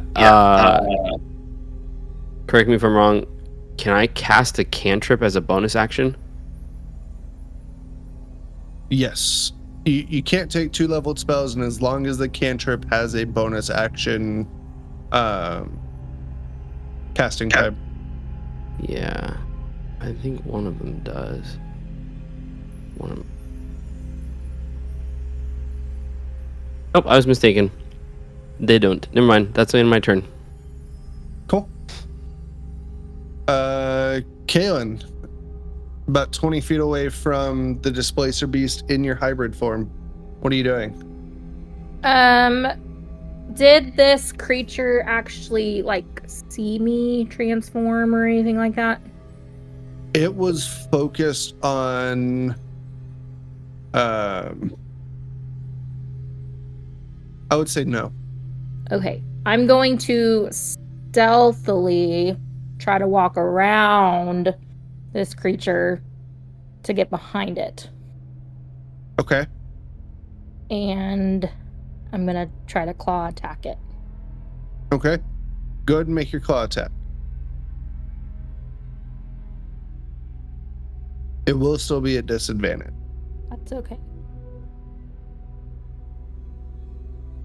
Would that be unarmed or would it be the frozen claw? It'd be your frozen claw attack. Cool. Okay. When you say disadvantage, is it twice or Twice what? and take the lower. Okay.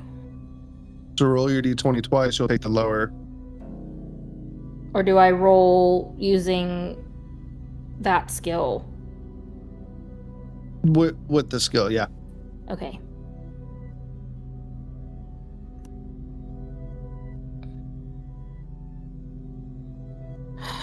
Fuck. You said take the lower? Yes. 11. 11. Mm-hmm. Fortunately, you know. do. Yeah. That's my Anything turn. else that? Okay. No. Casimir, you are prone with this displacer beast basically standing over you. Yeah, well, I have a little bit of fun with my hooves, as Jean-Luc would say, and Use I your would hooves, like man. to kick him in the face, Okay. Go for it.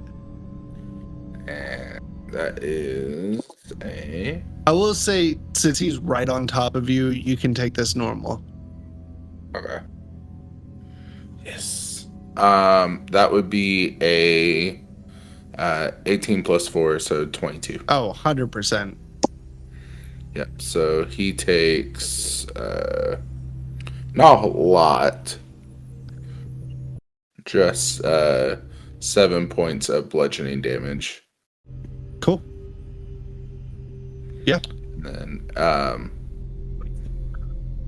I would like to try and use half my movement to get up, because I don't want to, like, after I've kicked him and hopefully kind of push him away just a little bit,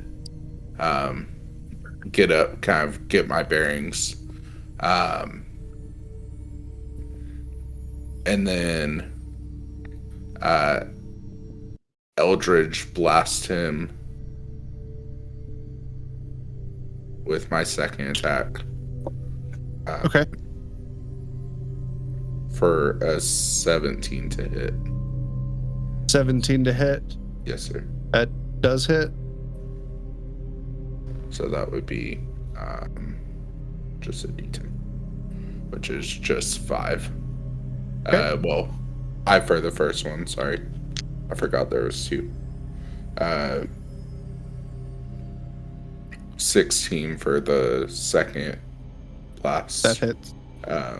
So, and that would be another 5. Cool. Yeah, you get a good kick on him. Kind of scoots him back just far enough to where you've got enough time to get your Eldritch Blast off. And it roars out it in pain as one of its tentacles starts to fall limp. But Jean-Luc in the mix. Back at the displacer beast with the rapier again. Go for it. I don't know if I can hit the button.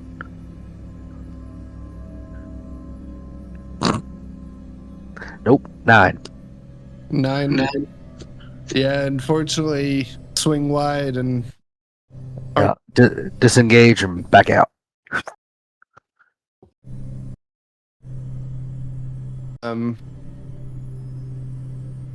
Displacer Beast kind of split between the two of you.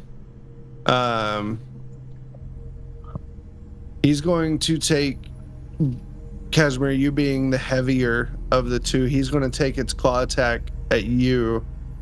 14 to hit. Doesn't hit. Okay. Yeah, misses, and behind he kind of takes a look back, and tries to whack at you, Jean-Luc, with its tentacle for a 19 to hit, which would be that'll hit. 11 points of piercing. Okay. As it kind of slaps, sticks to you for a second, and rips back. All right. And it is going to back between the two of you. It's got 40 feet of movement, so it is going to go back the way that y'all were coming from, up the path. Is that towards me? Kind of, sort of. Would it pass by me that I would get an attack of opportunity? It would. Okay. I'm going to use my heroic inspiration to cancel out the disadvantage, Perfect. and I'm going to roll to attack. That is not going to hit. That is an 8. It does not, sir. So he gets away. Classic. And probably gets 20 feet from you, 40 feet from the rest of the group, and lets out another howl, as it may be. And it's going to come to your turn, Gederik. So it's sitting at about 20 feet from me, right?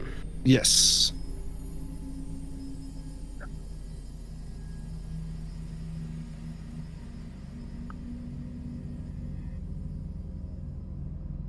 Yeah, screw it. Just a cantrip.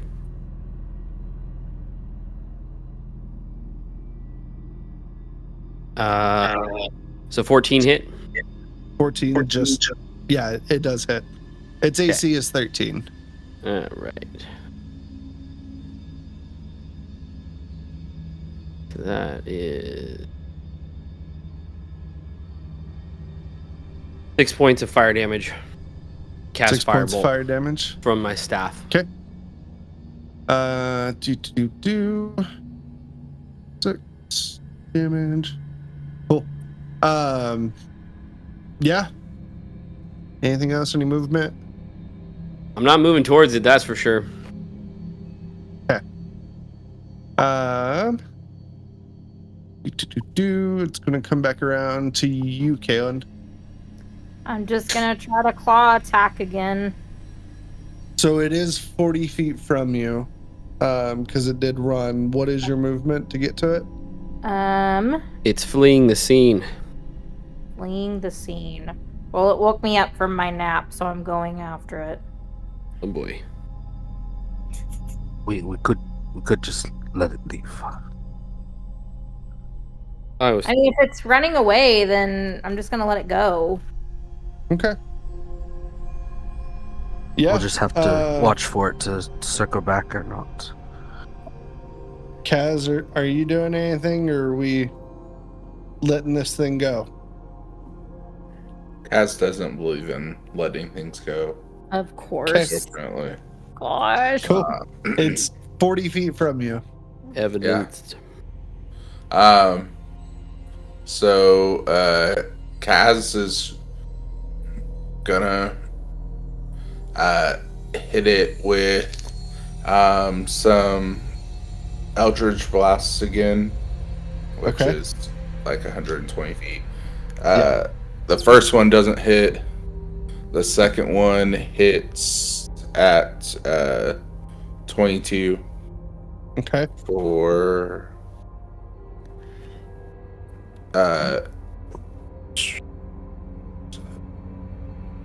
it's just the 10. Yeah. So 7 points of damage.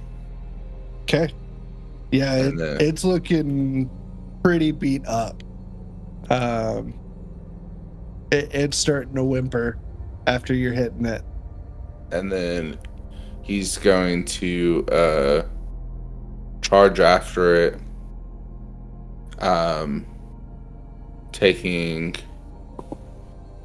one hit using heroic inspiration to gain to not have disadvantage on it.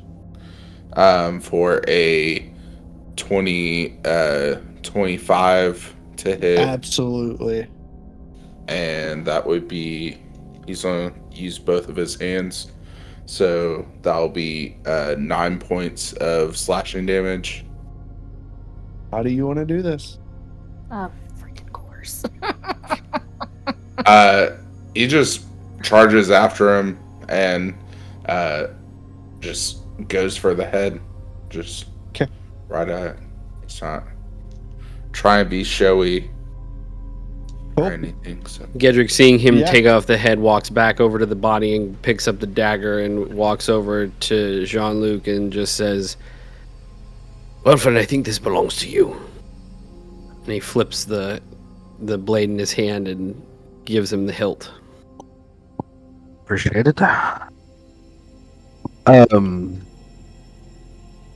Jean-Luc would like to attempt to skin it. Okay. Go ahead and go ahead and make me slide a hand, because this is something that you got to be pretty skillful with your hands on. These freaking digital dice rolled a 2, 10. Ooh, 10. Gederik is gonna. Gederik I'm a plus- is not I'm gonna a help him, plus but 8. Gederik's investigating the other quickling bodies that are lying around. Yeah. So you can get a decent patch of skin. You could probably take off one of the tentacles if you wanted to. Yeah. But probably not getting a full pelt. Yeah. Don't know Cool. where the hell you're putting that thing because we don't have anything to put it in. No, I wasn't successful. I'll probably just leave it. Kaz will look at Jean-Luc and say, "Well, you can take the head." I don't know that I have much use for it, but I've heard that if you make cloaks out of their skins, you can have a similar effect to their displacement.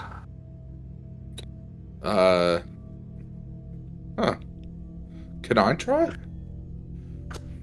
So, I mean, he's already I taken a doubt good that, chunk out of it. It probably wouldn't be clean enough to eventually get a cloak out of it. Yeah. So maybe I should have let someone else try. I think Gederik 17 would have on been my a little more investigation surgical. check for both bodies of the quicklings.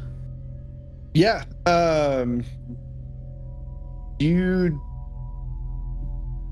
go to search the bodies and they didn't really have anything on them. It was just what they kind of nabbed as they were rushing across. Cool. So. Awesome. Well, we can certainly continue on. Anything else we'd like to do before we continue down the path? Jean-Luc just wants to make sure all of his stuff is there. Yeah. Quick pats. Since you got your dagger back from Gederik, all of your weapons are there. So. I pick up my staff by mouth and I just walk with it. So I have this really long stick. like the dachshund carrying the really long stick.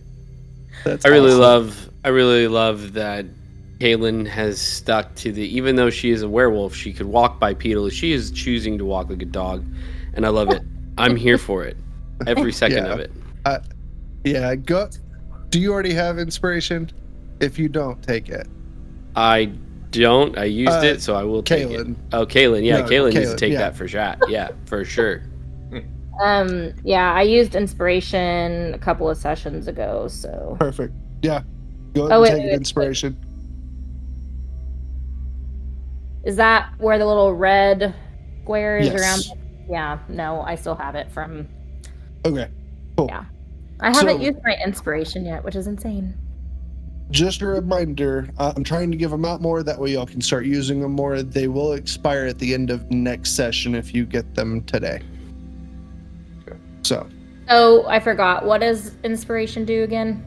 it basically lets you re-roll any roll that you have Okay. or remove a disadvantage.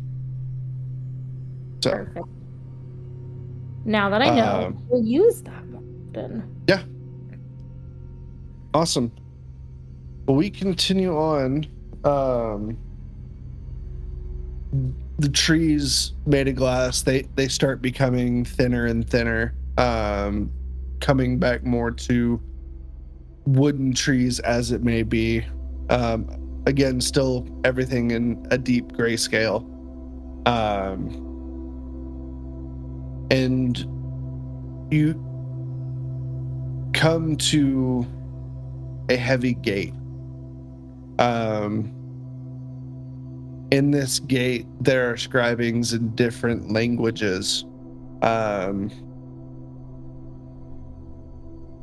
Those of you that speak Sylvan, you would see like names. You would see what might be regrets or promises. As well, those of you that read Elvish, you would be able to see different aspects of this carved into the wooden gate that is here.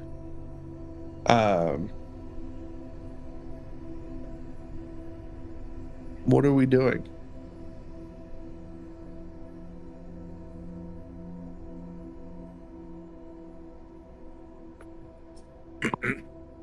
As is this the gate? Unsaid names that we Well, were told they are. about. They are names, and sure, some of you can't say them, so probably. Well, I recognize the name up there, the Elvish name. I recognize that name. But is that something we should be saying out loud? I wonder. I roll a history check to see what I remember, Yeah. or Go- if yeah, I go- remember anything on that. Yeah, go ahead and roll a history check.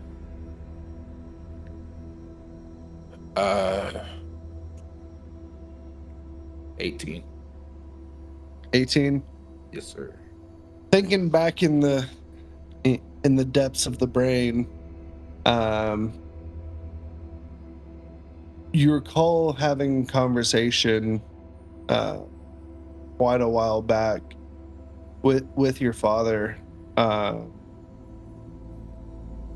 and you have a memory that he's talking to you around always speaking the truth, whether it's your regrets, always remember your promises, and don't be ashamed of your name.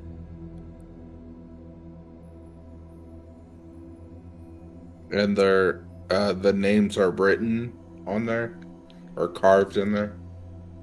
You do see names carved in here along with what would appear to maybe regrets or shameful moments, as well as promises that are etched into the bars of this gate. And this is it's really heavy. Like each of these are probably 6x6 like beams that are coming down from this gate. It's probably 30 feet tall. It's hefty.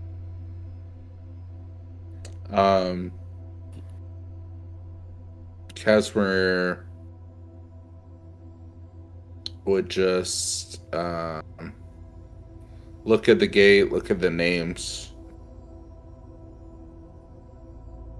and the regrets and promises, and just speak the word Zephyros and see what happens, if anything. You see the locks on this gate.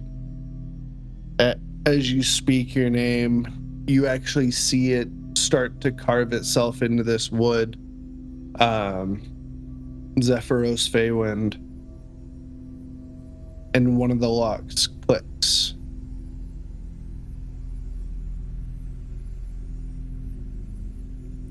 My thoughts. All we each have to say something true, whether it's a regret, a promise that we should have kept, or in my case, I guess a name.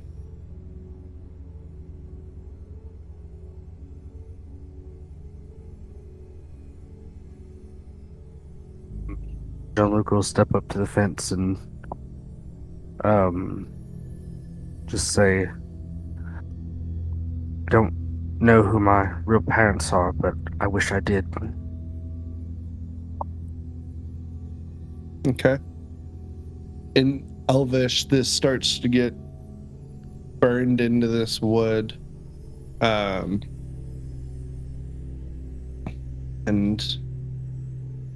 you feel a little sense of relief as you do see another lock click.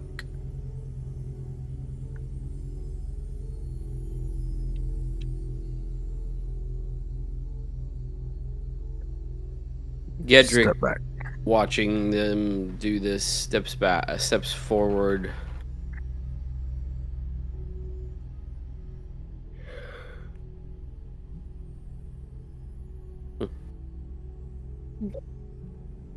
He bows his head slightly.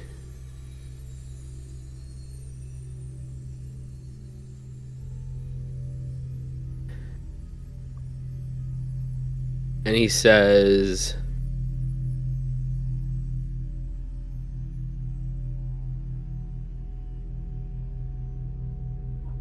I should have told her how I felt.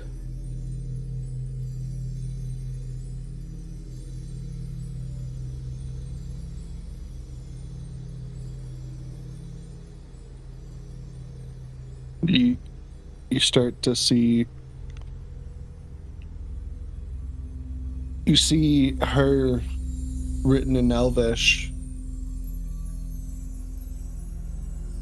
And you see the full line there.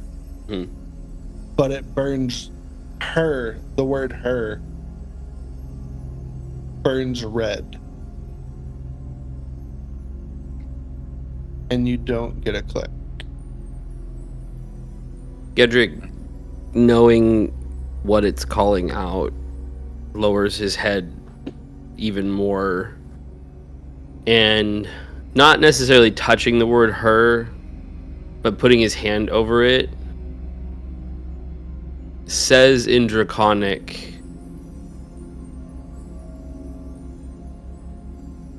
Ishtibalam. And you see the space where her is slowly transform and essentially recarve itself, and that name be put in its place as everything starts to shimmer a slight violet. And there's a click.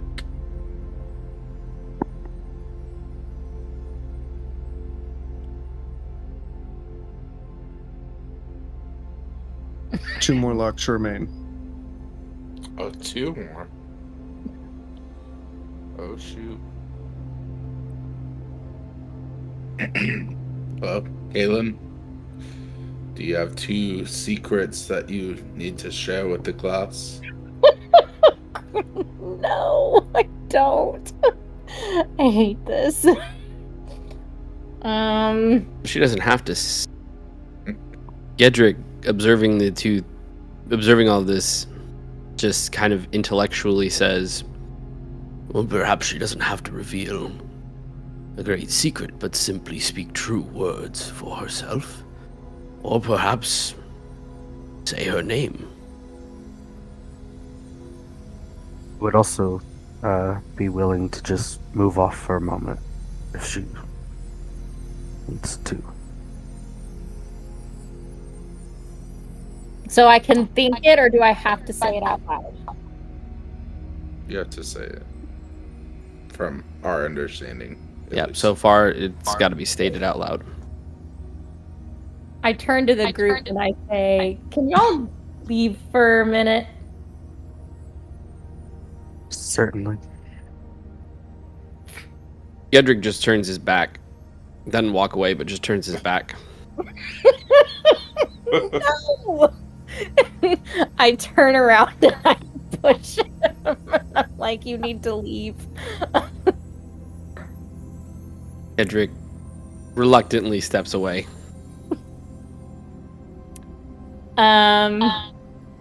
As they walk away, I guess I look at this gate and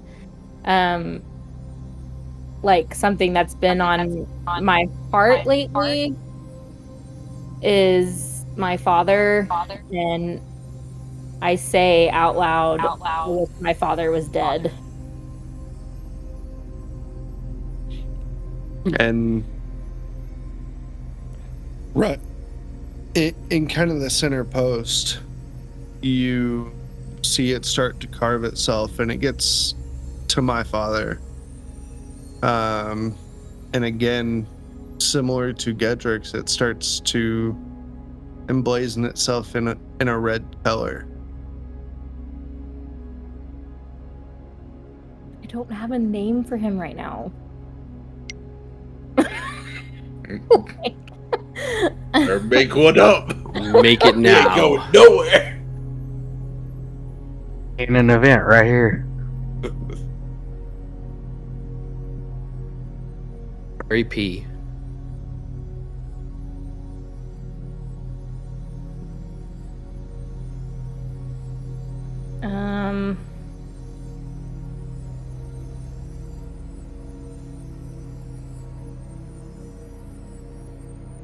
Oh my gosh, I hate everything about this. Gita. No.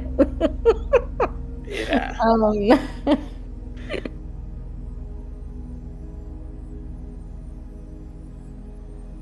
Let's go with Cassian. Okay. You see Cassian be Lock it carved in. in the place of my father. And you hear a click. One lock remains.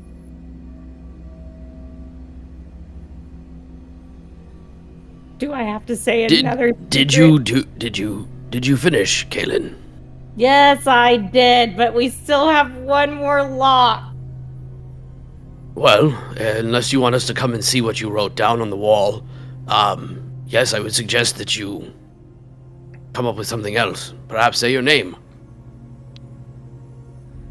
Okay, I say my name. Nothing happens. That didn't work. Oh no. Okay, Um, well, anyone else have any ideas? I can come up with a truth, but like I whisper before he comes over, and I say, I'm in love with Casimir.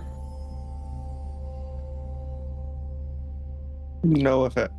No effect! What? Okay. Someone else try something. He didn't hear that, right? because I whispered it. I whispered it. Make a There's no perception check. Nothing's working over here. Well, Kaz said you have an idea. Well, For the record, my perception check was a 4, so no, I didn't hear. good to know.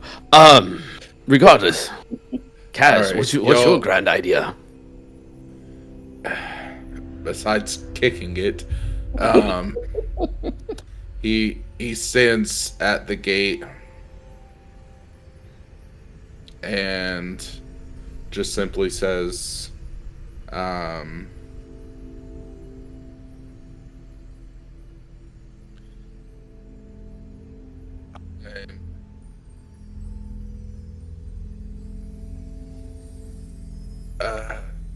what was the phrase? Sorry. I act like I'm tough and could care less about anything at all, but I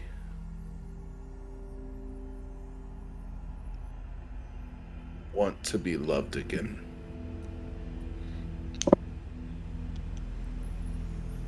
No effect.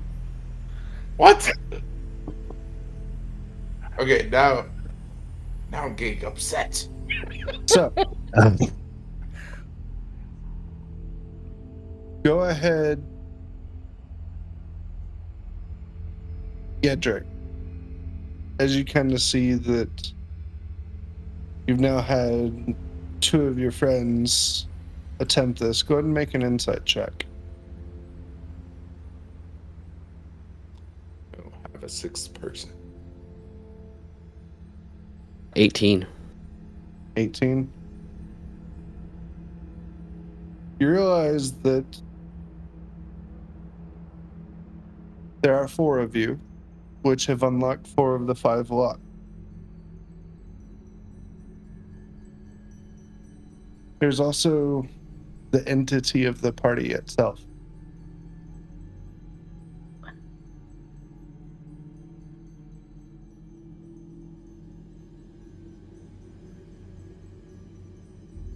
Gederik will give pause and say, well,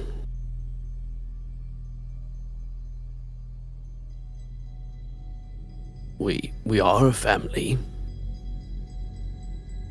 whether we like it or not.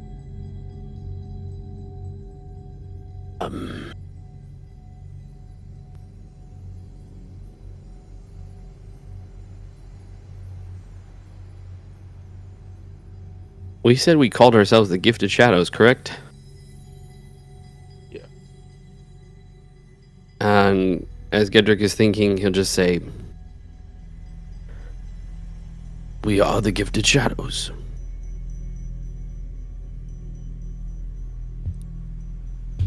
And across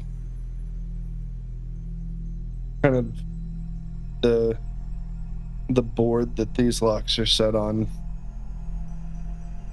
you start to see written in Draconic, the Gifted Shadows. And the final lock clicks. And the gate slowly starts to creep open. Well, that was stupid.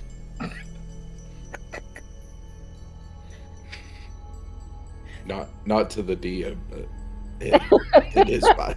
I get you. Gederik will Death to slowly Casper. Gederik will slowly peer through the door, like very slowly peer through the gate to see what's around the bend. So you could see through these bars. Oh, okay. Yeah. All right. Well, It's an odd- the way is open. Shall we proceed? As you You know, pass through, there's another word I wanted to say, but it probably wouldn't work. Balog. No, that wouldn't work. No, never. No, that wouldn't work. Sorry. I guess I don't get the reference. Lord of the Rings? Uh, Isn't that the oh, Elvish word for friend? Friend. yeah, you're right. Stupid. Good. As each of you pass through this gate, you feel a sense of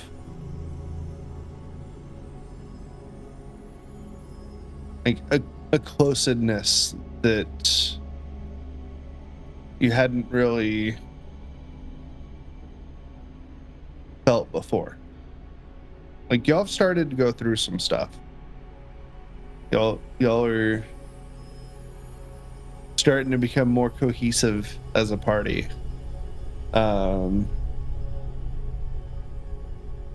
And each of you will gain an advantage for our next combat. So, separate of your heroic inspiration, but keep that in your back pocket. Okie doke. So,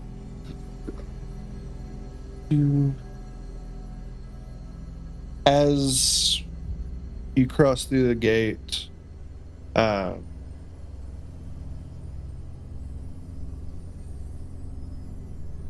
been a couple hours now that y'all have been walking, and it has definitely started to shift from what would be daylight into dusk and into night. You see the remnants, or not the remnants, but what would be the moon above.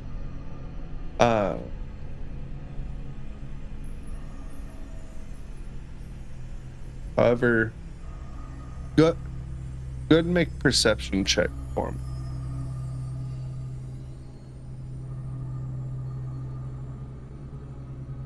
Whoever, doesn't matter. 18. 13 for 18. Gederik. Okay. Jean-Luc, you look up and it's pretty clear sky. But you only see the moon. Don't notice any stars.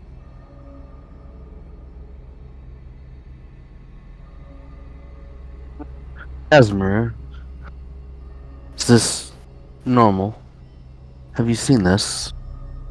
I think he stepped away. Oh, did he? IRL. Yeah. I'm back. Sorry. No stars in this guy, man. What does Kaz know about that?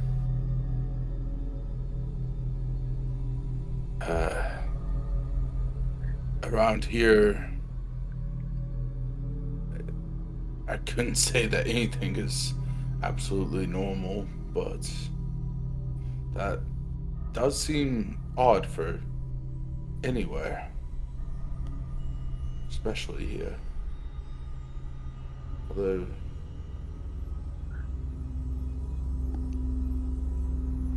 I feel like something's there. I feel like I know something, but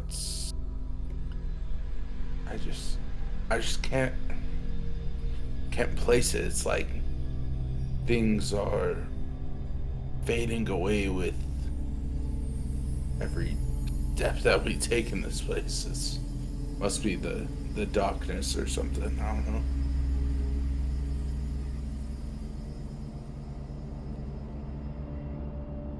As you Kind of eerie.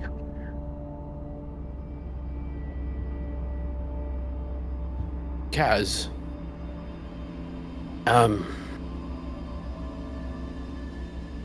Well, I do have this ring of remembrance that we got in the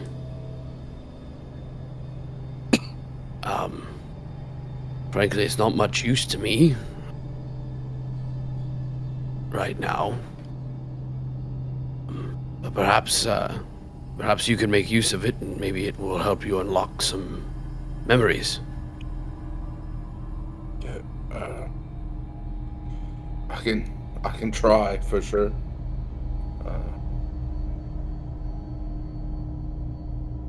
And he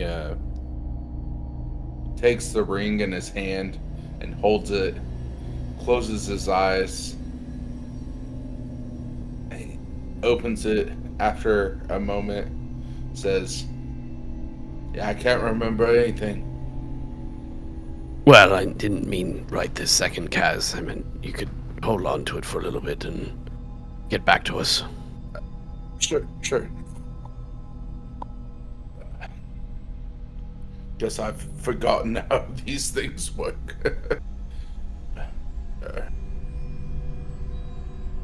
Yeah. Anyways.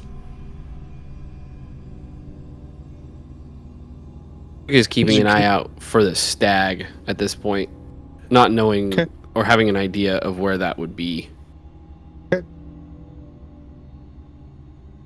As you continue forward, you do come to one more fork in the road.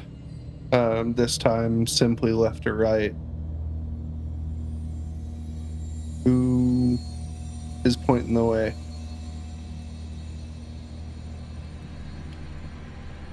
And you've been awfully good for us today. Do you want to determine which way we go? Me? You're Yes. trusting me. Well, I mean, I will try. can't argue with the track record, my dear. Okay, I'm gonna make a perception check. Survival. Sorry, survival. My brain is not working today, y'all. Okay.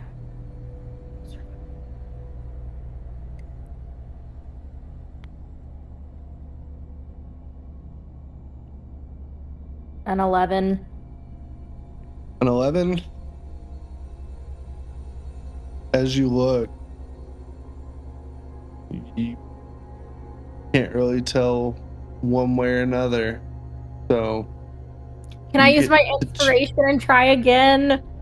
you can. Way to go. Can't lose the trust. 13. 13. Still not enough. Unfortunately, like you're still just not quite really able to tell. As a And- hybrid, do I have a better sense of smell? I mean, in theory, But you don't know what you're smelling for.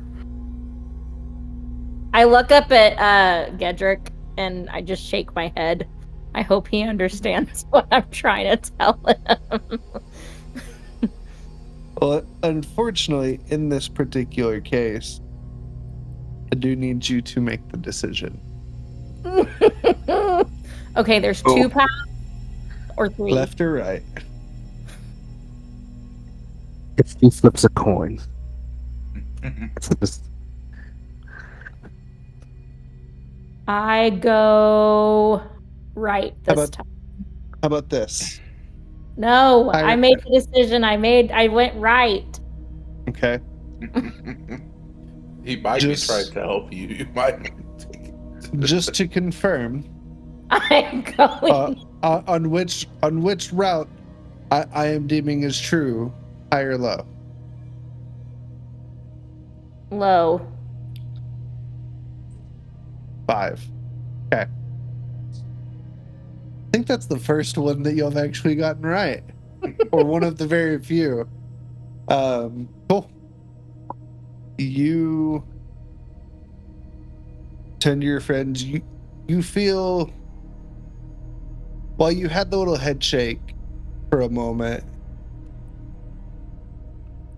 Caelynn, being very sure of herself as a person, you're pointing right and like bird dogging right. I put my little paw up. Wait, my Oh, gentlemen, I think we're going to the right. Seems pretty confident. Oh. Even if it is Alonzi? total bullshit, she's pretty good at it. Alonzi? Awesome. What? Alonzi. Right. That's how you say that. Is that how you say it, Jean-Luc? Alonzi. Hello? Just gives the nod. Yeah, y'all start heading off towards the right. And walk for probably another 30 minutes or so.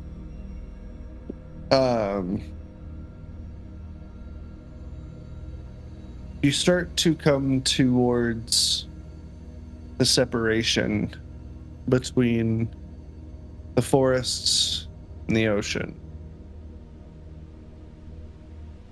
This path leads very near to the cliff sides. You look out over the water, and a couple 100 feet below you are the heights of these cliffs, and where the ocean hits. You do hear down below kind of the crash of waves up against the side of these cliffs.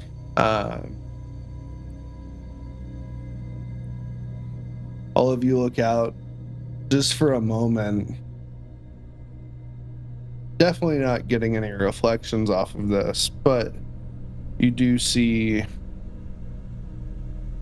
the moon kind of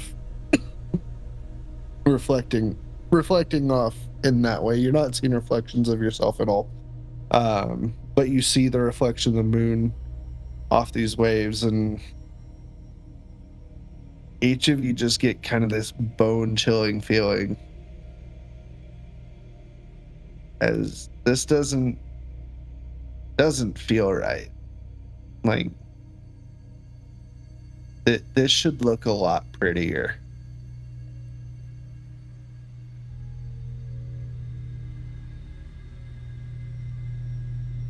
And you can have a moment here, or we can continue on. Can I take 5? Yeah, we can take a quick 5-minute break. Honestly, we don't have a whole lot more tonight, so it'll probably be like 20 minutes after we get back. So. Okay. Well, I can wait then. Okay. Yeah, I know that. Cool. Anything that y'all want to do in this moment, looking over these cliffs? I mean, Jean-Luc would take a couple minutes and just like take it in, because he may never see this again or anything like it. So Yeah. It kind of feels like you around Amon, there are areas where the cliffs just sheer off to ocean. no. And there's nothing around, just ocean as far as you can see in any direction. Yeah. It's kind of reminiscent of that. Okay. So it at least feel a little familiar. Slightly, yeah. But it Okay. feels weird. Yeah. Like, you've sat on those cliffs in the middle of the night near Amon, and it was absolutely breathtaking. Yeah. The reflection of the moon, the reflection of the stars. And here you only have this single light source and nothing else. Mm. Oof. Gederik, seeing Jean-Luc like doing that, would turn to him and say, "Do you want to go hang your feet off the edge?"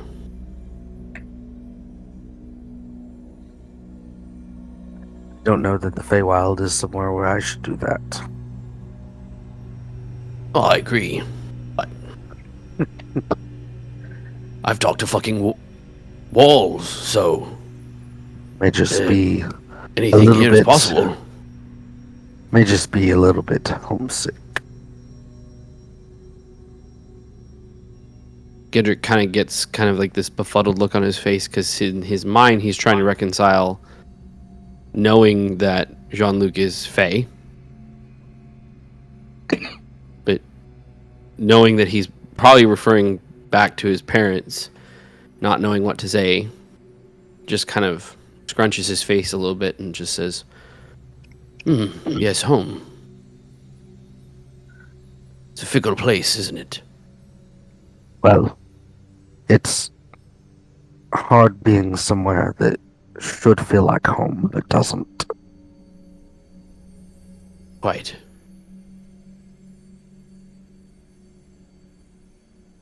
Gederik kind of like, again, just having that subtle curiosity of just an almost childlike naivety a little bit, goes over to the edge of the cliff and to look down it and proceeds to consider dipping his tail over the edge. Okay. Yeah. You find a spot that you look down and there's nothing below you but water. Kind of swing your tail out over. Nothing happens.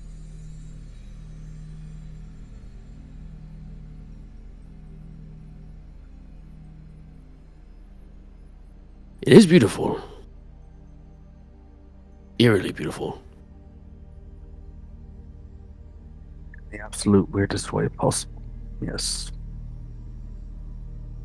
And Gederik trots back down away from the cliff and kind of presumes we're moving forward. Okay. You continue down your chosen path, and where before you had been walking across forest floor, you start to see patches of stone. However, this stone is not like stone. It is very glass-like in nature. Out of curiosity, you go to kind of step on one.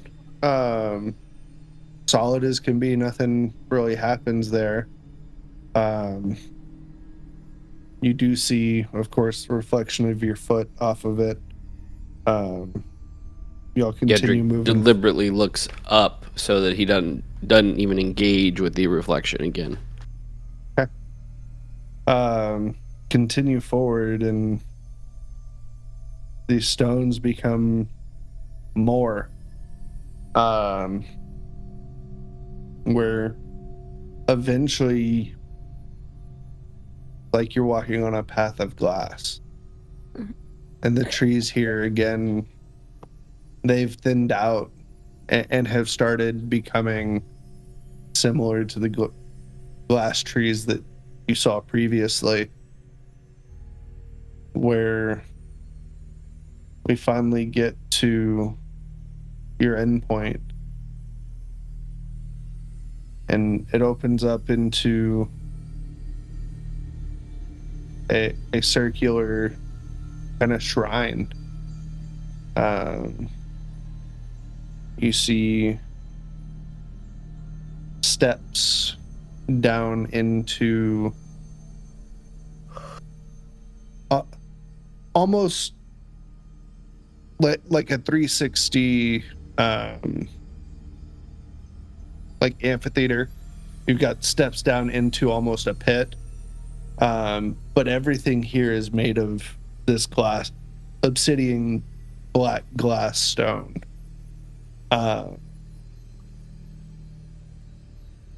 you look down into this pit and you see a stone statue